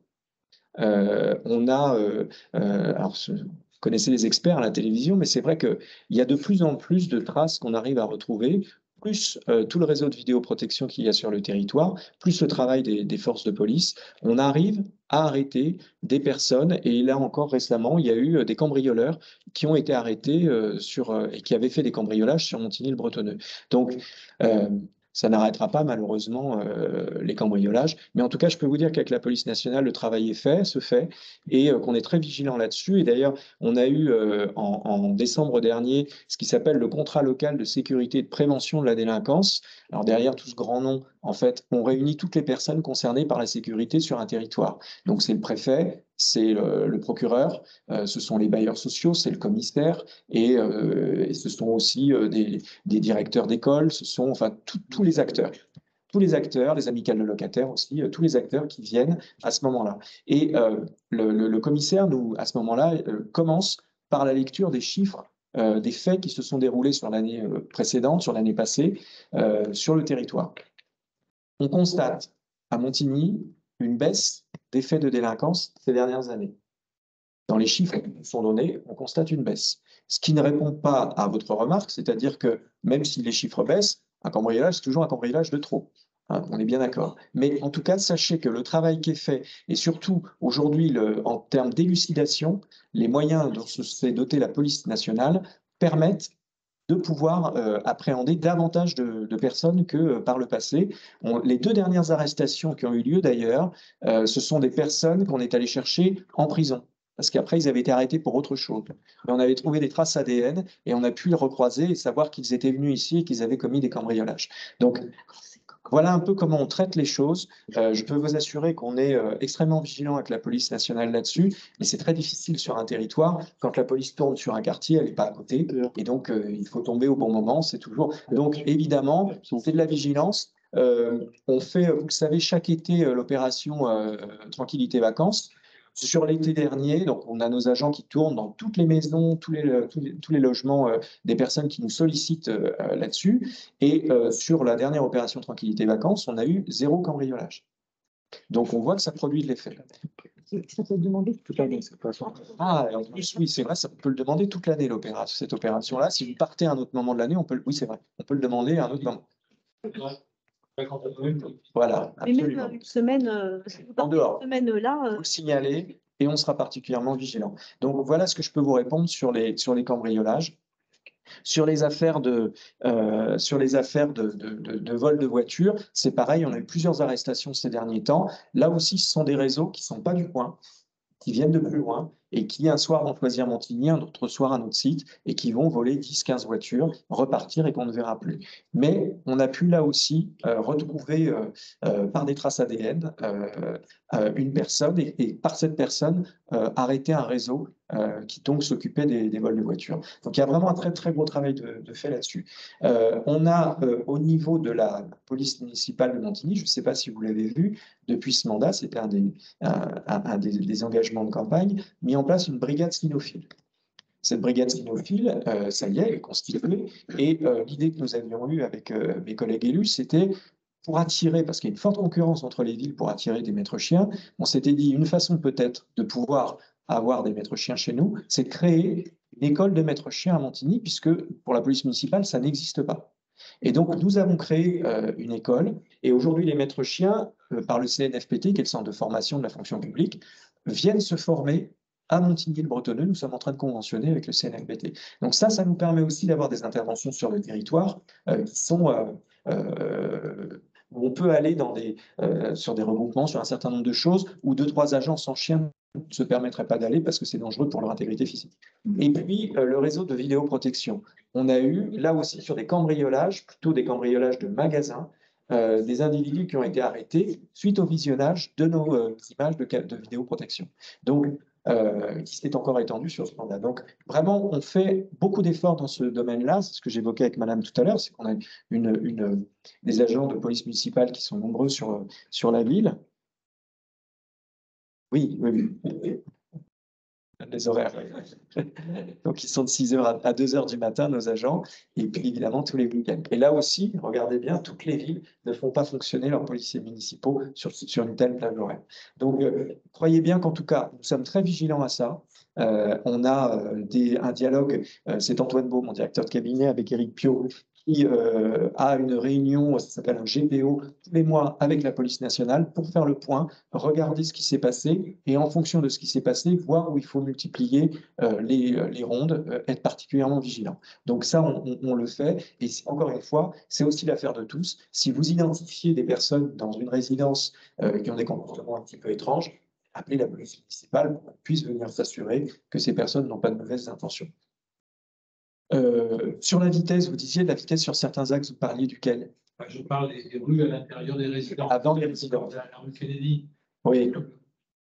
Les membres, les enfants ou les ados, vélo, chose où il y a des piétons. Aujourd'hui, la crainte du bureau de la SN, c'est de se retrouver avec un incident majeur. Oui. Le fait que vous avez également des virages. Dans les virages, il y a des gens qui mettent leur voiture. Oui. On y répondra à ça. Vous l'avez dit. On a fait une démarche, et vous avez dit OK, vous le feriez. Mais après, le problème numéro 1 que l'on a, c'est pas tellement en termes de vitesse, quelques personnes qui roulent vite, les livreurs. C'est les livreurs. Les livreurs. Là, c'est systématique. Et ce problème est très évident aujourd'hui, non. Parce que les livreurs, ils sont payés au rang, quelques euros, quelques centimes d'euros par mec qui est livré.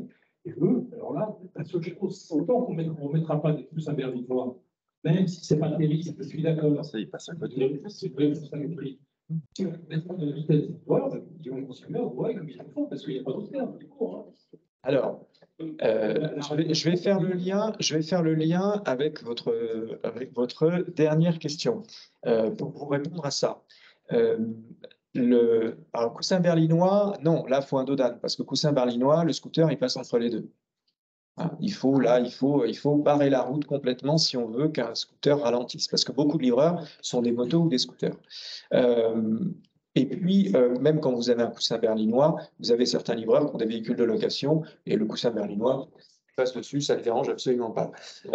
Par contre, sans doute, alors pas quand on parle de machine à laver, bien sûr, mais peut-être qu'une communication à faire au sein des ASL serait de demander aux gens, quand ils se font livrer, de se faire plutôt livrer sur un point de livraison, plutôt qu'à l'intérieur de leur résidence. Parce que si ces livreurs viennent dans votre résidence, c'est parce que vos voisins les ont appelés.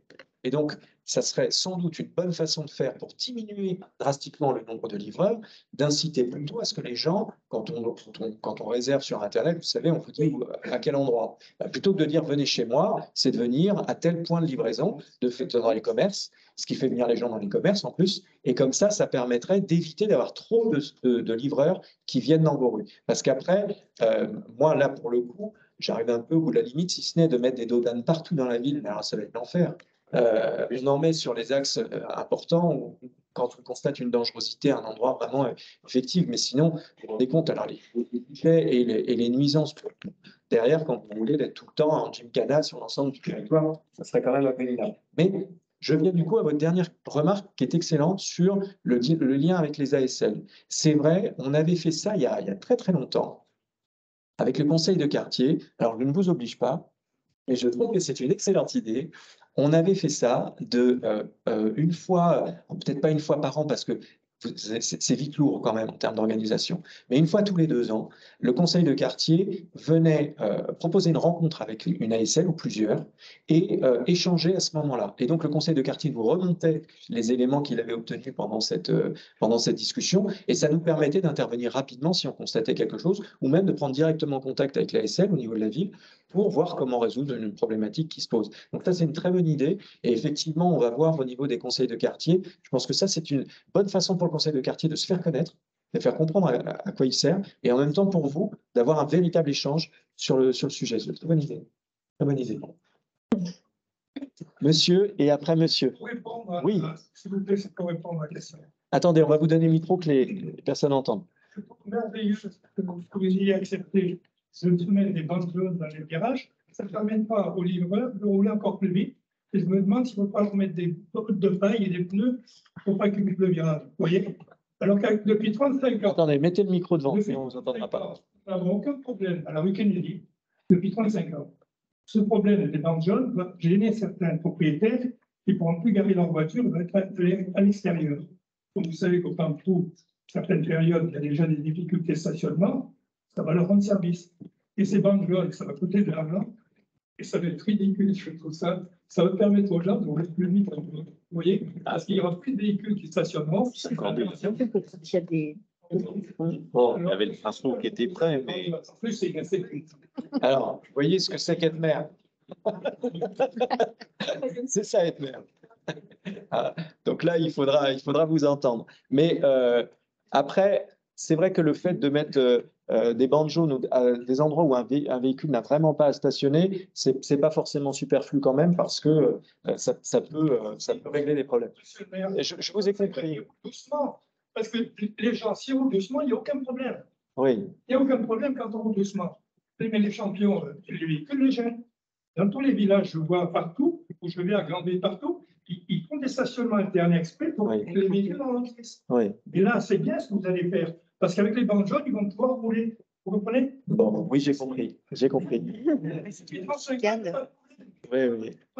Ça, c'est toute la difficulté, et ce n'est pas le plan de trou, ça, hein, c'est partout, dans les résidences. Parce que les résidences, rappelez-vous, elles ont été conçues, les aménageurs à l'époque se disaient il y aura une voiture par maison. Et puis on en a 2, 3, 4, en fonction du nombre d'enfants qui ont passé le permis. Donc c'est vrai qu'on a un nombre de voitures largement supérieur à ce pourquoi le territoire a été conçu. En général, ça vit plutôt pas si mal que ça, parce que cette espèce de bazar organisé qui existe permet finalement de réguler effectivement la vitesse et puis chacun s'arrange avec son voisin, sauf dans quelques cas très rares, mais sinon en général ça se passe bien.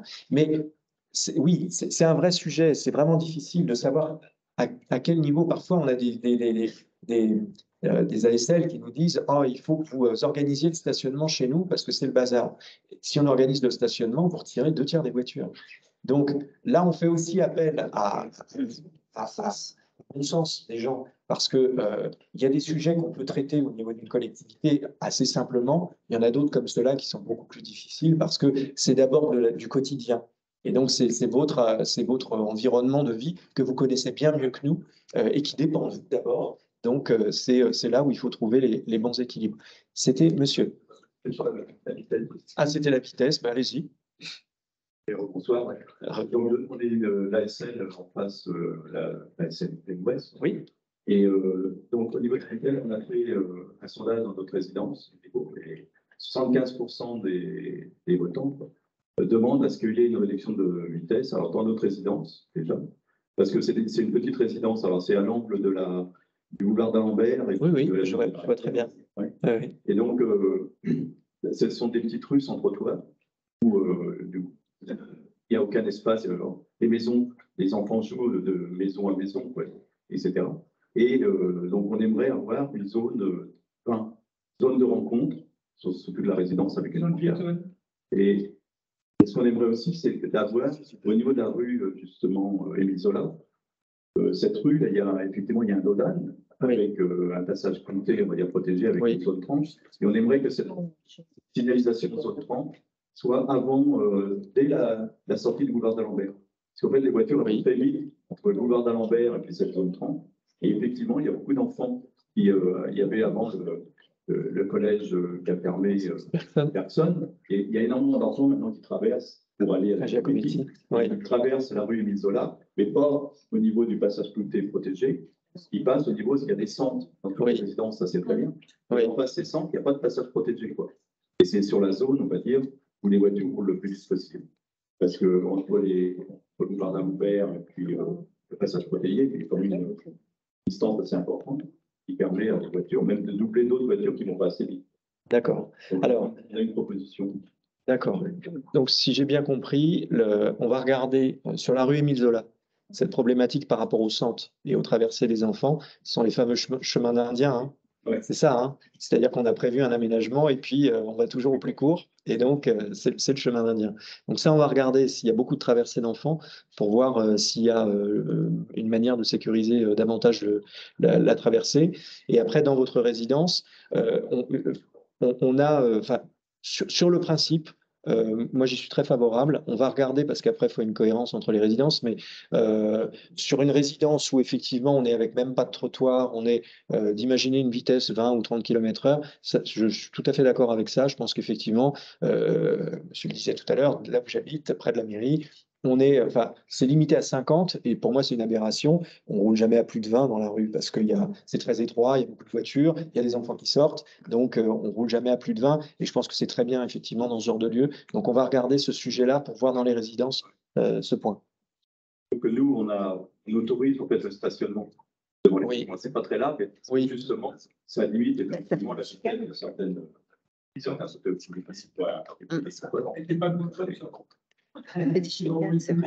Mais oui, j'entends le directeur des services techniques qui dit que c'est plus facile de mettre à 30 qu'à 20 parce que 20, ça nécessite des aménagements spécifiques. Mais on regardera ce qu'il en est. À partir du moment où déjà vous n'avez pas de trottoir chez vous, c'est peut-être que ça peut rentrer. Enfin, on va regarder ça. Très bien, très bien. On regardera ça. Madame, oui. Bonjour. Je voulais relever justement sur cette histoire de temps jaune et de stationnement. Ah. Je suis infirmière libérale sur la ville. Oui. J'entends, honnêtement, je pourrais en faire plein sur le stationnement, sur la circulation dans la ville, parce que je circule moi-même toute la journée sur la ville. Effectivement, les questions de vitesse, même là sur le rond-point, place Claudel, les gens ne respectent pas accéder de passage, c'est une catastrophe. Cependant, sur le stationnement, j'ai quand même un métier où je suis obligée de le faire en voiture, parce qu'avec une centaine de patients par jour, à vélo, ce serait compliqué. Il y a certains endroits où je ne peux déjà plus stationner et où je suis obligée de me mettre en infraction, clairement. Au risque de me faire verbaliser, je ne conteste pas parce qu'effectivement, vous faites votre travail, c'est normal. Cependant, j'ai des collègues sur Montigny, par exemple, pour le Pas du Lac, qui refusent maintenant d'aller au Pas du Lac parce qu'effectivement, on ne peut pas y aller. Et que malgré tout, on a des soins à donner. Et que si on ne peut pas poser sa voiture sans prendre le risque de se faire verbaliser, on est bien embêté parce que pour payer une contravention, il faut au minimum une dizaine de patients pour pouvoir la payer. Voilà. Donc, effectivement, c'est super de bande jaune. Je suis assez d'accord avec le monsieur parce que ça entraîne aussi le fait qu'on soit en infraction et qu'on puisse aussi se prendre des contraventions. Et à force de réduire les places de stationnement, à un moment donné, on ne pourra plus faire de soins à domicile et c'est aussi une perte de chance pour des patients qui ne peuvent pas se déplacer. Oui, alors c'est vrai que je laisserai Éric Piot apporter une réponse là-dessus, mais simplement sur le principe, vous rassurer sur le fait qu'on ne diminue pas le stationnement. On ne diminue pas le stationnement. On ne diminue pas le stationnement sur la ville, au contraire, hein, ce que je disais tout à l'heure, on le tolère même beaucoup. Hein, bien plus que ce qui normalement devrait être possible. Ce que l'on sanctionne en général, c'est le stationnement dangereux. Hein, quand vous retirez la visibilité, quand vous mettez un endroit où ça peut générer un accident, c'est là où la police municipale va verbaliser. Mais par contre, on est très tolérant sur le stationnement un peu sauvage dans les résidences, encore une fois, comme je le disais, parce que sinon on n'y arriverait pas. Donc il faut une certaine tolérance. Après, c'est un vrai problème pour votre métier, je le sais, effectivement, d'accéder au logement. Sur le quartier du Pas du Lac, c'est un petit peu particulier parce que le quartier du Pas du Lac, comme le quartier des Prés, est essentiellement piétonnier. Et donc, il a été conçu comme ça. Donc, c'est normal qu'on ne puisse pas y accéder dans certaines parties avec une voiture. Ça a été pensé comme ça et c'est comme ça depuis que Montigny s'est agrandi. Donc, et ça, on ne pourra pas le changer parce que la gestion après, pour dire vous pouvez, mais vous ne pouvez pas, au quotidien, ça ne marche pas. Ça. Donc, soit on interdit, soit on autorise, mais faire des choses différenciées, c'est très difficile. Donc, sur une partie du quartier du Pas-du-Lac ou une partie du quartier des Prés, on ne pourra pas faire mieux que ce qu'il y a aujourd'hui. Mais vous voyez, je travaillais il n'y a pas longtemps avec mon collègue François Morton, le maire de Guyancourt, puisque autour de la gare de la ligne 18, il a un nouveau quartier. Et il a demandé à avoir un quartier entièrement piétonnier avec des silos tout autour du quartier. Et l'urbaniste qui évoquait ça en disant c'est l'avenir, c'est formidable, etc. Moi j'ai souri, j'ai dit écoutez, ça fait 40 ans à Montigny. Alors c'est pas désagréable d'avoir des parties piétonnées. Au contraire, hein, les enfants sont tranquilles, etc. C'est très bien. Mais on voit toutes les difficultés que ça peut poser au quotidien aussi, comme celle que vous évoquez, comme celle des personnes à mobilité réduite. On a une population aussi qui vieillit actuellement sur Montigny bretonneux, hein, vous le savez, vous. On a une augmentation ces 10 dernières années de la population de plus de 65 ans, je ne sais plus, ça a doublé, je crois. Ça a doublé. Donc, c'est 10% il y a 10 ans, maintenant c'est 20% de la population. Donc, on sait qu'on a des problématiques d'accessibilité qui se posent et donc il faut qu'on soit vigilant par rapport à ça. Alors, quand on peut, on installe dans certaines parties de la ville des bornes qui sont électroniques et qui sont commandées par tout un tas de systèmes, ce qui fait qu'on peut moduler en fonction des personnes qui viennent. Mais ce sont des bornes qui sont extrêmement coûteuses. C'est de l'ordre de 30 000 € la borne, vous voyez, c'est ça. Hein. Donc, on ne peut pas multiplier ça sur la ville parce que là, je n'y arrive plus. La bande jaune, c'est pas bien, mais c'est moins cher.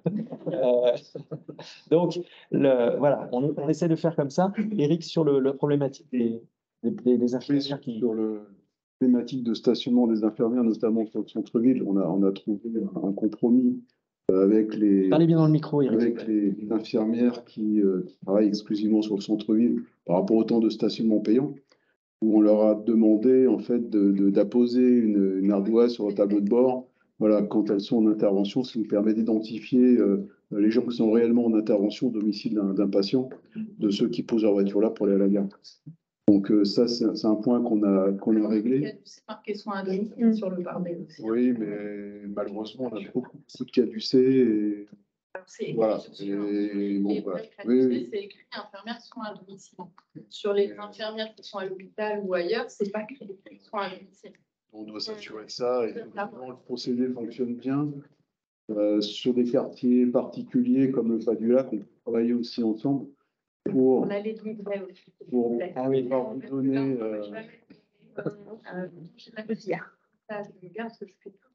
Alors, les livrets, c'est sur le quartier des Prés, précisément, c'est ce que j'évoquais juste.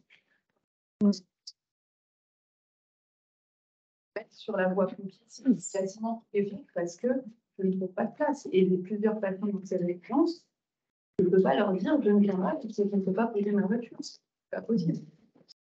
On peut travailler ensemble, notamment sur le quartier du Pas-du-Lac, où on pourrait, sous donner l'accès aux infirmières qui interviennent à domicile sur le quartier du Pas-du-Lac en appliquant les bornes automatiques, parce qu'elles sont pilotées de la police municipale. À la limite, moi, le Pas-du-Lac, j'en ai plein, mais je pose ma voiture à un endroit. Si je pose ma voiture à un endroit, après tous les autres, je les fais à pied parce que les immeubles sont les uns à côté des autres. C'est pas tant d'amener ma voiture en pied de l'immeuble. C'est que quand je n'ai pas de place pour me garer, il faut bien une tolérance parce qu'à un moment donné, il ne faut pas payer 3 contraventions par jour. Ça arrive très rarement parce qu'effectivement, pour Montigny, je le constate, cette tolérance aussi. Hein. Mais ça m'est déjà arrivé de croiser vos collègues et certains l'entendent, comme là, il y a 2 jours, j'ai croisé des collègues qui m'ont choqué parce qu'ils n'avaient pas vu mon caducée et je leur ai expliqué que j'allais faire une prise de sang, que voilà, il y avait un de place, et puis OK. Par contre, peut-être il y a un mois, je suis tombée sur une équipe qui était beaucoup moins bienveillante et qui ne voulait rien entendre. Et il a fallu que je me déplace. Donc, je perds du temps, donc je trouve déjà sur une journée. Et en plus, je reste là, mais si je reste 10 minutes, c'est le grand maximum. Ça. Mais voilà. Vous pourrez voir avec, vous pourrez voir avec Monsieur Pio. On peut en discuter, mais je vous dis les points comme ça où peut-être on peut simplifier les choses. Madame. Et il y avait. Ah, madame, oui. Après, Ça sera à vous, Mme Hérisson. Oui. Est-ce que dans cette action qu'on va je sais par l'intermédiaire du CCAS, est-ce que vous envisagez quelque chose pour accompagner les personnes à l'utilisation des outils informatiques, la sécurité informatique? Comment dire, on parle du tout numérique, surtout quand on regarde les vidéos, la presse, tout ce qui concerne la casquille. Et les personnes, pour moi, ça fait longtemps que je ne travaille plus. J'ai eu la chance de travailler avec tous ces outils-là. Je pense ne pas être complètement perdue, mais parfois si. Et je me dis que ce n'est pas le luxe de tout le monde d'avoir eu la chance d'utiliser tous ces outils-là. Donc, qu'est-ce que vous envisagez? Moi, j'ai souvenir, quand Internet est arrivé, à la maison de la musique, il y avait des petites formations, toutes simples, organisées. Moi, j'en ai profité à titre personnel parce que justement, je l'ai eu à prendre connaissance de tout ça. En avant-première dans l'entreprise, ça m'a bien aidé. Et je n'étais pas en fait, je pensais plus tout ce qui se fait, mais vraiment la vie, le fait de discuter avec certaines personnes de ma génération, dans mon entourage, je m'aperçois qu'il y a un. Alors, il ne s'agit pas de dérouler un tapis que je fais, comment dire, le à l'école, les enfants, etc. On peut très bien payer, notre participation à des formations. J'ai rencontré il n'y a pas très longtemps un monsieur qui s'est représenté que je choisis à la maison Jouvet. Il était complètement dépassé justement par des personnes qui venaient, qui avaient des problèmes juridiques à résoudre. C'était apparemment relativement simple, on ne m'a pas expliqué, ça ne me regarde pas. Mais je me dis que ces personnes s'étaient un peu accompagnées pour apprendre à utiliser ces outils. Je pense que ça les arrange bien. Est-ce que ça pourrait exister autrement que par petits groupes, par l'intermédiaire du CCAS? J'ai découvert ça il n'y a pas très longtemps. Alors, moi, c'est la première fois qu'on m'a dit que c'est insuffisant, justement parce que le CCAS a mis en place. Non, j'ai entendu, vous avez dit que c'était insuffisant. Oui, oui, parce qu'il faut un petit groupe pour pouvoir apprendre ce genre de choses, parce qu'il faut que l'animateur, le formateur puisse être avec la personne pour lui expliquer. Donc, on ne peut pas faire avec des grands groupes. Mais par contre, effectivement, vous avez apporté la réponse que j'allais donner. C'est déjà dispensé par le CCAS. Il y a aussi des sensibilisations qui se font dans les maisons de quartier. Alors moi, j'ai participé une fois, excusez-moi. C'était pas terrible? Ah ben non. Bon, merci de me le dire. Comment? C'était moi qui expliquais. Mais pour moi, c'était pas suffisant. Ah ben, je vais vous recruter alors. Mais en tout cas, non, alors, on va revoir au niveau de la maison de quartier, c'est insuffisant, ça ne va pas, pour que ça soit meilleur. Mais en tout cas, au niveau du CCAS, on le fait déjà parce que c'est vrai que c'est un vrai sujet aujourd'hui, parce que vous avez des tas de démarches maintenant que vous ne pouvez plus faire qu'en ligne, et que quand une personne ne sait pas utiliser ces instruments-là, c'est terrible. Donc, on a mis en place ça au niveau du CCAS, et moi, à ce jour, on n'a pas remonté que les groupes qui existaient n'étaient pas suffisants pour permettre aux gens d'apprendre. Mais j'ai Madame Abbé, que j'ai présentée tout à l'heure, qui est en charge de tout ça, qui va regarder, qui va vérifier qu'il y a suffisamment de formation. Mais ça c'est le problème de la communication. On communique dans le journal, sur le site de la ville, etc. Et finalement, beaucoup de gens passent à côté parce qu'on n'a pas fait attention. Je vais vous donner un exemple. Là, ce sont des jeunes. Mais un jour, je reçois des jeunes étudiantes qui habitaient le quartier de la Sourderie et qui venaient me poser des questions et qui me disent « Ah, notre quartier, on a grandi dedans, on l'adore, il est formidable, etc. » Et à la fin, me disent « Il n'y a qu'une chose qui manque, c'est une maison de quartier. » Et là, je suis tombé de ma chaise. Elles avaient 16 ans, 17 ans, ça faisait 16-17 ans qu'elles étaient sur le quartier de la Sourderie. Elles n'avaient pas vu qu'il y avait une maison de quartier sur le quartier. Pourtant, il y a des flyers, pourtant, il y a des panneaux, il y a plein de choses. Elles n'avaient pas vu. Et ça, c'est la grande difficulté. Il y a beaucoup de choses qui se font sur Montigny. Ça rejoint un petit peu ce que je disais à madame. On a beaucoup de services à Montigny. Et du coup, c'est vrai que les gens passent souvent à côté des informations et ne voient pas. Donc, en tout cas, on fera le relais auprès de tous les bénéficiaires, de toutes les personnes qui sont en contact avec le service d'action sociale de la ville, pour faire savoir encore qu'il y a ces ateliers qui existent. Et s'il y a besoin d'en faire plus, je pense qu'il n'y a pas de problème à en mettre en œuvre. Ketchan, tu veux intervenir là-dessus? Alors, comme ça, vous aurez une réponse plus précise que la mienne encore, puisque c'est Ketchan qui suit ça. Oui, donc, madame, vous avez tout à fait raison. Qui existe. Beaucoup de personnes ont des difficultés pour effectuer leur démarche administrative en ligne. Et donc, au CCAS, on a mis en place un dispositif pour aider les seniors pour accéder plus facilement donc, au numérique. C'est la deuxième année qu'on met en place ce dispositif. On s'est aperçu, la première année, il y avait beaucoup de personnes qui finalement maîtrisaient l'informatique et qui venaient quand même dans les ateliers parce qu'elles étaient persuadées qu'on n'était pas à la hauteur. Et cette année, nous avons vraiment réduit le dispositif grandement débutant et puis au mieux les personnes les plus éloignées du numérique. Et pour avoir l'information, il faut être inscrit au CCAS. Alors, je ne sais pas si vous êtes inscrit au CCAS. Donc, toutes les personnes qui sont inscrites au CCAS ont cette information concernant les différents ateliers qu'on met en place. Et par ailleurs, il y a aussi l'association Nouvelle Voix qui est dans les maisons de quartier, qui aide les personnes dans leur démarche administrative. Et ça concerne aussi tout ce qui concerne le numérique. Mais on a une réflexion qui va être beaucoup plus large concernant cette difficulté qui est non seulement concerne les seniors, mais plus largement toute la population. Voilà. Donc c'est quelque chose qui est en réflexion. Merci beaucoup, Ketchan. C'est Matisse. Alors, vous êtes à Matisse, oui. Oui. Et enfin, après, vous savez, il n'y a aucune maison de quartier qui soit fermée à un habitant. Les maisons de quartier, elles sont accessibles à tous. Non, mais on peut aller partout. Vous pouvez aller partout, madame. Vous avez 3 maisons de quartier sur la ville et vous avez le droit d'entrer dans chacune d'entre elles. Il n'y a pas de, vous ne serez pas rejeté parce que vous êtes maison de quartier à l'origine. On les appelait les maisons pour tous. Et il faut garder ce nom-là. On est bien sur des maisons qui s'adressent à tout le monde dans la ville. Est-ce qu'il y a d'autres questions? Oui, madame Hérisson, c'est vrai. Attendez, on va vous donner le micro, qu'on vous entende bien. Bonsoir. Bonsoir. La circulation anarchique sur les trottoirs.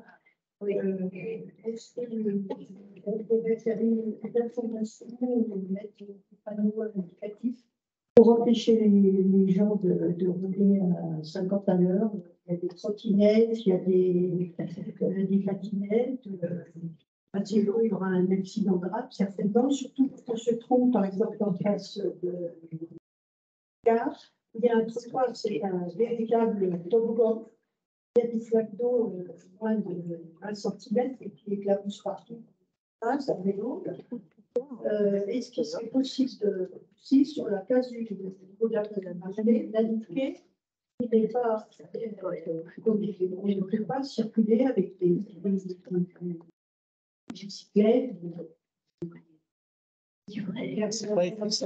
C'est pas écrit. Sur la place du marché, c'est pas écrit. Non. Alors, sur la place du marché, oui. Pour moi, c'était écrit, mais Riccio me dit que non. Parce qu'en tout cas, c'est vrai que c'est interdit de circuler dessus.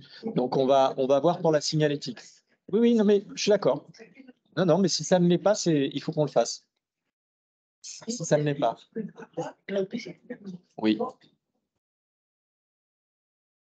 C'est une anarchie totale. Et quand il y a des policiers sur place, il faut leur dire faites au moins un geste pédagogique, leur expliquer qu'on ne peut pas tomber au vélo partout. Ils ne le font pas. Alors, je veux bien savoir si.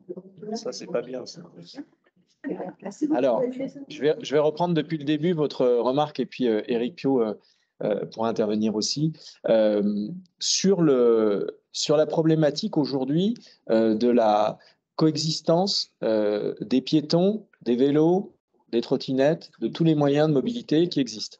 C'est vrai que là, nous sommes dans une période où c'est un peu les débuts. Les trottinettes, il n'y a pas longtemps, il n'y en avait pas tant que ça. Aujourd'hui, on a mis en place un dispositif qui marche très bien. Vous savez que la société qui fait ça, Tiers, s'est développée en Europe entière et nous sommes le lancement le plus fort à Saint-Quentin d'Europe. Donc, alors, non, mais je sais, tout a un côté positif et un aspect négatif, on le voit depuis le début de la soirée. Donc, le côté positif, c'est qu'on peut se déplacer autrement, par exemple qu'en voiture. On a plein de moyens et c'est vrai que le territoire de Montigny s'y prête bien puisqu'il est essentiellement plat et donc on peut se déplacer de plein de manières différentes assez facilement. Après, le problème, c'est la coexistence, effectivement, et le respect de la réglementation que tout le monde ne sait pas. Donc là-dessus, on l'évoquait avec monsieur tout à l'heure, on a mis en place le savoir rouler dans les écoles. Donc tous les ans, il y a des classes qui sont que le vélo club de la ville vient voir et avec ses enfants vont travailler sur la notion du savoir rouler, apprendre à bien utiliser un vélo, dans quelles conditions, ce qu'on doit respecter, etc. On fait aussi la même chose avec les adultes. Si vous avez vu dans le journal, on fait régulièrement des communications pour rappeler la réglementation et les usages sur les trottoirs entre les uns et les autres. Donc, ça ne suffit jamais parce qu'à partir du moment où vous multipliez le nombre d'usagers, même si 9 sur 10 respectent, eh bien, quand vous êtes à 1000 au lieu de 200 avant, eh bien, vous en avez toujours, vous voyez, faites le calcul du nombre de personnes qui posent des problèmes. Et il en suffit d'un pour que ce soit vraiment problématique sur un trottoir. Donc là, on est sur du savoir se comporter. C'est plus ça qu'autre chose. Parce qu'après, alors j'ai entendu sur la rue Marcel Proust les problèmes qu'il y avait au niveau du trottoir. J'ai vu les dames acquiescer, donc bon, c'est noté. Mais par ailleurs, sur l'ensemble de la ville, globalement, quand vous regardez le nombre de personnes qui se déplacent à pied, à vélo, en trottinette et autres, on a très très peu, voire quasiment pas d'accidents. Donc, encore une fois, quand il y en a un, c'est comme le cambriolage, un, c'est toujours un de trop. Mais il faut se dire que finalement, par rapport au nombre d'habitants que nous sommes, au nombre de personnes qui se déplacent avec ces nouveaux modes de déplacement, finalement, ça ne fonctionne pas si mal que ça. Il faut se rappeler aussi qu'on a beaucoup de pistes cyclables ou de bandes cyclables sur le territoire, plus les centres, ce qui fait qu'on a quand même déjà beaucoup séparé sur la ville les lieux de déplacement des uns et des autres. Donc, ça sécurise quand même beaucoup les choses. Mais après, c'est vrai qu'on doit continuer de faire de la pédagogie et précisément, je l'évoquais tout à l'heure avec Jérémy Jouglet, la journée du 13 mai, journée vélo, c'est aussi une journée de sensibilisation à ces thématiques de l'usage du vélo en ville, comment on s'en sert et qu'est-ce qu'on a le droit de faire et là où on doit, ce qu'on doit respecter. Donc, c'est un travail de longue haleine parce que c'est de l'éducation et l'éducation, ça prend du temps. Et on doit vraiment faire ce travail pendant encore de nombreuses années, je pense, avant que tout le monde ait bien intégré comment on fonctionne les uns avec les autres, jusqu'à ce qu'on nous invente un nouveau mode de déplacement qu'on n'a pas encore imaginé aujourd'hui et qui viendra à nouveau semer le trouble. Sur la non-intervention de la police municipale, je laisse Éric Pio répondre à cette question. Oui, la police municipale intervient très régulièrement sur la place Étienne Marcel, les jours de marché. Oui, effectivement, où effectivement, on va faire cesser la circulation des vélos sur la place. On va inviter les gens à suivre à pied avec leur vélo à la main. Après, sur les trottinettes, le comportement dangereux est sanctionné. On verbalise assez régulièrement les usagers de trottinettes qui ne respectent pas les codes et qui délibérément mettent en danger les autres. Donc, il y a des sanctions qui sont quand même appliquées. Et le cas échéant, une pédagogie, une explication sur le bon fonctionnement des trottinettes. Et c'est entendu pour la place, on verra. Mais bien sûr, Madame Hérisson, allez-y. Attendez, on va vous redonner le micro parce que sinon les gens ne vous entendront pas. Par exemple, il y a énormément de gens qui circulent avec leur bicyclette devant la police et la police n'a jamais vu une seule fois la police intervenir. Alors maintenant, il y a des normes de circulation le long des trottoirs. Et moi, ce que je fais, comme je suis et je circule avec un déambulateur, et bien je circule sur les places réservées au vélo. Ça, au moins, je ne risque pas de me faire renverser. En tout cas, on a bien noté sur la place du marché et donc on va mettre une information pour bien rappeler aux gens qu'il est interdit de circuler à vélo dessus. Et Monsieur Piot a bien entendu, il passera les consignes à ses agents pour que, pour ceux qui ne l'auraient pas fait jusque-là, qu'on rappelle bien la réglementation aux gens. C'est entendu. Monsieur. Sur le savoir rouler à vélo. Oui. Donc, le troisième module qui va arriver, c'est donc le parcours en ville. Et nous sommes aperçus que, par exemple, sur Nicolas Abou, il y a une portion qui a été faite il n'y a pas très longtemps, qui est en adéquation, mais qui est de l'autre côté par rapport à tout la zone Nicolas Abou. Donc, on aurait voulu déplacer les enfants jusqu'à la médiathèque. Or, pour la médiathèque, il n'y a aucune possibilité pour se déplacer à vélo sans emprunter un trottoir qui est réservé pour tous. La bande cyclable est de l'autre côté. Alors, mais il y a quand même. Alors, posez votre deuxième question, puis je vous répondrai. Par rapport au gymnase Jean Maréchal. Oui. Lors de l'inauguration, avec M. Nicolas, M. Pignon, autres, il avait été défini. Actuellement, il y a donc un parking qui n'est jamais utilisé. Absolument jamais. Il était réservé pour les bus. Oui. Bus. Et donc, avec des personnes qui étaient donc prévues pour, je ne sais pas, Jean Maréchal, mais pour faire du cours à plein. Or, j'ai déjà vu des bus stationnés dans la rue Victor Hugo, et donc c'est une légère courbe, et là, c'est assez risqué sur le niveau de sécurité. On leur dit, oui, vous ne pas se garer, il n'y a rien. Celui qui est derrière. Et pour la première fois que j'en parle, c'est en plus, à la tête de ce parking, il y a systématiquement tous les jours des véhicules qui sont garés devant. C'est vrai régulièrement, donc ça n'arrivera jamais. Pourquoi ce parking qui était réservé pour les bus ne pourrait pas, dans ce cas-là, être réservé aux véhicules lors de grandes manifestations? Parce que j'étais arrivé à la police municipale qui est venue verbaliser une voiture qui gênait la sortie de la rue Jean Couteau pour aller sur Victor Hugo. On voyait absolument un espèce de faire que la rue Victor Hugo pour voir ce qui arrivait dans Victor Hugo. C'est pas possible. Merci. Faire cet espace, hormis pour l'instant, parce que j'ai vu qu'il y a un espace réservé pour ça. Oui. C'est pas le but primaire. Oui, non, c'est vrai. C'est celui qui est là. Alors, pour répondre à votre première question, il va y avoir des travaux sur l'avenue Nicolas Abou pour réaliser une voie verte. Donc, vous aurez une voie qui vous permettra de remonter. Et j'en profite pour vous dire que on a vu ça il y a quelques jours avec Bruno Boussard et les services de la communauté d'agglomération. On va planter des arbres depuis le sud de la ville, donc depuis le CD36 en bas, sur l'avenue Nicolas Abou. Donc, sur le terre-plein central, on va planter des arbres tout le long, comme ça, remonter petit à petit jusqu'à Leclerc. Donc, travaux de voie verte plus plantation d'arbres sur le terre-plein central, sur toute la longueur. Comment? Très bonne idée. Mais on risque de partir avec votre dalle et tout le reste, alors je ne sais pas. Je pense qu'on sera obligé de couper les vôtres. Donc voilà, ça c'est la première chose. La deuxième, c'est sur Maréchal. Alors, et j'entendais madame qui disait c'est un très vieux problème dont on parle. Je dis pas que c'est pas vrai, je suis d'accord. Non, mais je vous crois. Mais je vous crois, mais pour faire des. Je vous dis juste, moi, ça fait 20 ans qu'on fait des réunions de quartier ici, et je vous avoue que sur le parking de Maréchal, j'ai souvenir d'avoir entendu plusieurs fois parler de l'autre parking, de l'accès de l'autre parking, mais pour le parking bus, j'en ai pas souvenir. Mais voilà, c'est juste moi, hein, je m'en souviens pas.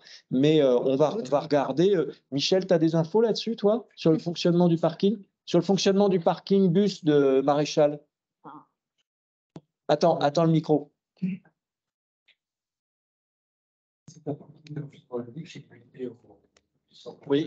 Il n'y a que les bus qui ont accès à ce parking.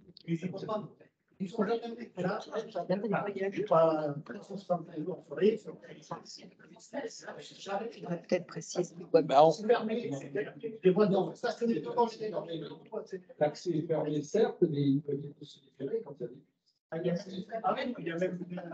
Bon, ce qu'on va faire, c'est qu'on va demander. C'est les clubs de football. Ouais, ouais. Un gardien sur place. Il y a le gardien. Ah oui, c'est le gardien. Complètement Ça.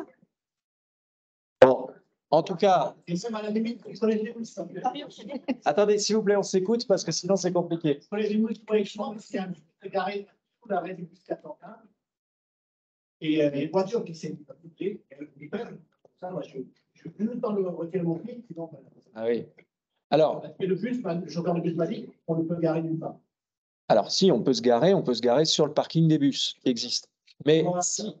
Oui, oui, mais vous savez, enfin, c'est un problème qu'on a devant tous les gymnases, ça, parce qu'après, vous avez des chauffeurs de bus qui n'ont pas envie de s'embêter à rentrer dans le parking bus. Ça arrive aussi. Eh oui, non mais. Donc, là, on peut. Ah oui, mais là, il faut. Ah non, ça, il ne faut pas. Mais en tout cas, ce qu'on va faire, là, c'est de rappeler aux gardiens la consigne, de bien signaler aux chauffeurs de bus, surtout ceux qui restent un bon moment quand il y a leur équipe qui joue, d'aller stationner sur le parking de bus et qu'on ouvre bien le parking de bus dans ces cas-là pour qu'ils puissent y accéder. Donc ça, on va passer le message. Je vous remercie. Monsieur Berriot. Attendez. Qu'on entende votre voix sur le. Un petit clin d'œil, une caméra qui peut mettre pour voir quand un regard reste sur la route. Oui, mais. Quelques mètres. Oui, mais c'est d'abord le gardien, c'est d'abord la présence humaine pour le coup qui a de l'intérêt. Hein? Est-ce qu'il y a d'autres questions? Madame. En fait, c'est pas tant une question ou une précision. D'accord. Parce qu'on parle du parking gymnase. C'est là où notre professeur, le quartier, le mec, va être installé. Or, il ne s'agit pas d'un composteur d'un quartier proprement dit. Je voulais justement amener cette précision. Il s'agit d'un composteur auquel sont associées différentes résidences. Parlez bien dans le micro, s'il vous plaît. Oui. C'est pour sont associées différentes résidences, mais pas sur le plan de fou. Donc, je ne voudrais pas, enfin, et les autres intervenants auprès de ce poste, que tout tienne, mais dans n'importe quel ordre. Non, bien sûr. Enfin, alors, vous avez tout à fait raison d'apporter cette précision, sachant que de toute façon, vous n'imaginez pas quelqu'un qui va prendre son sachet et qui va traverser tout le quartier pour l'apporter au composteur. Il y a peu de risques. C'est généralement les résidences qui sont autour qui vont venir sur le composteur.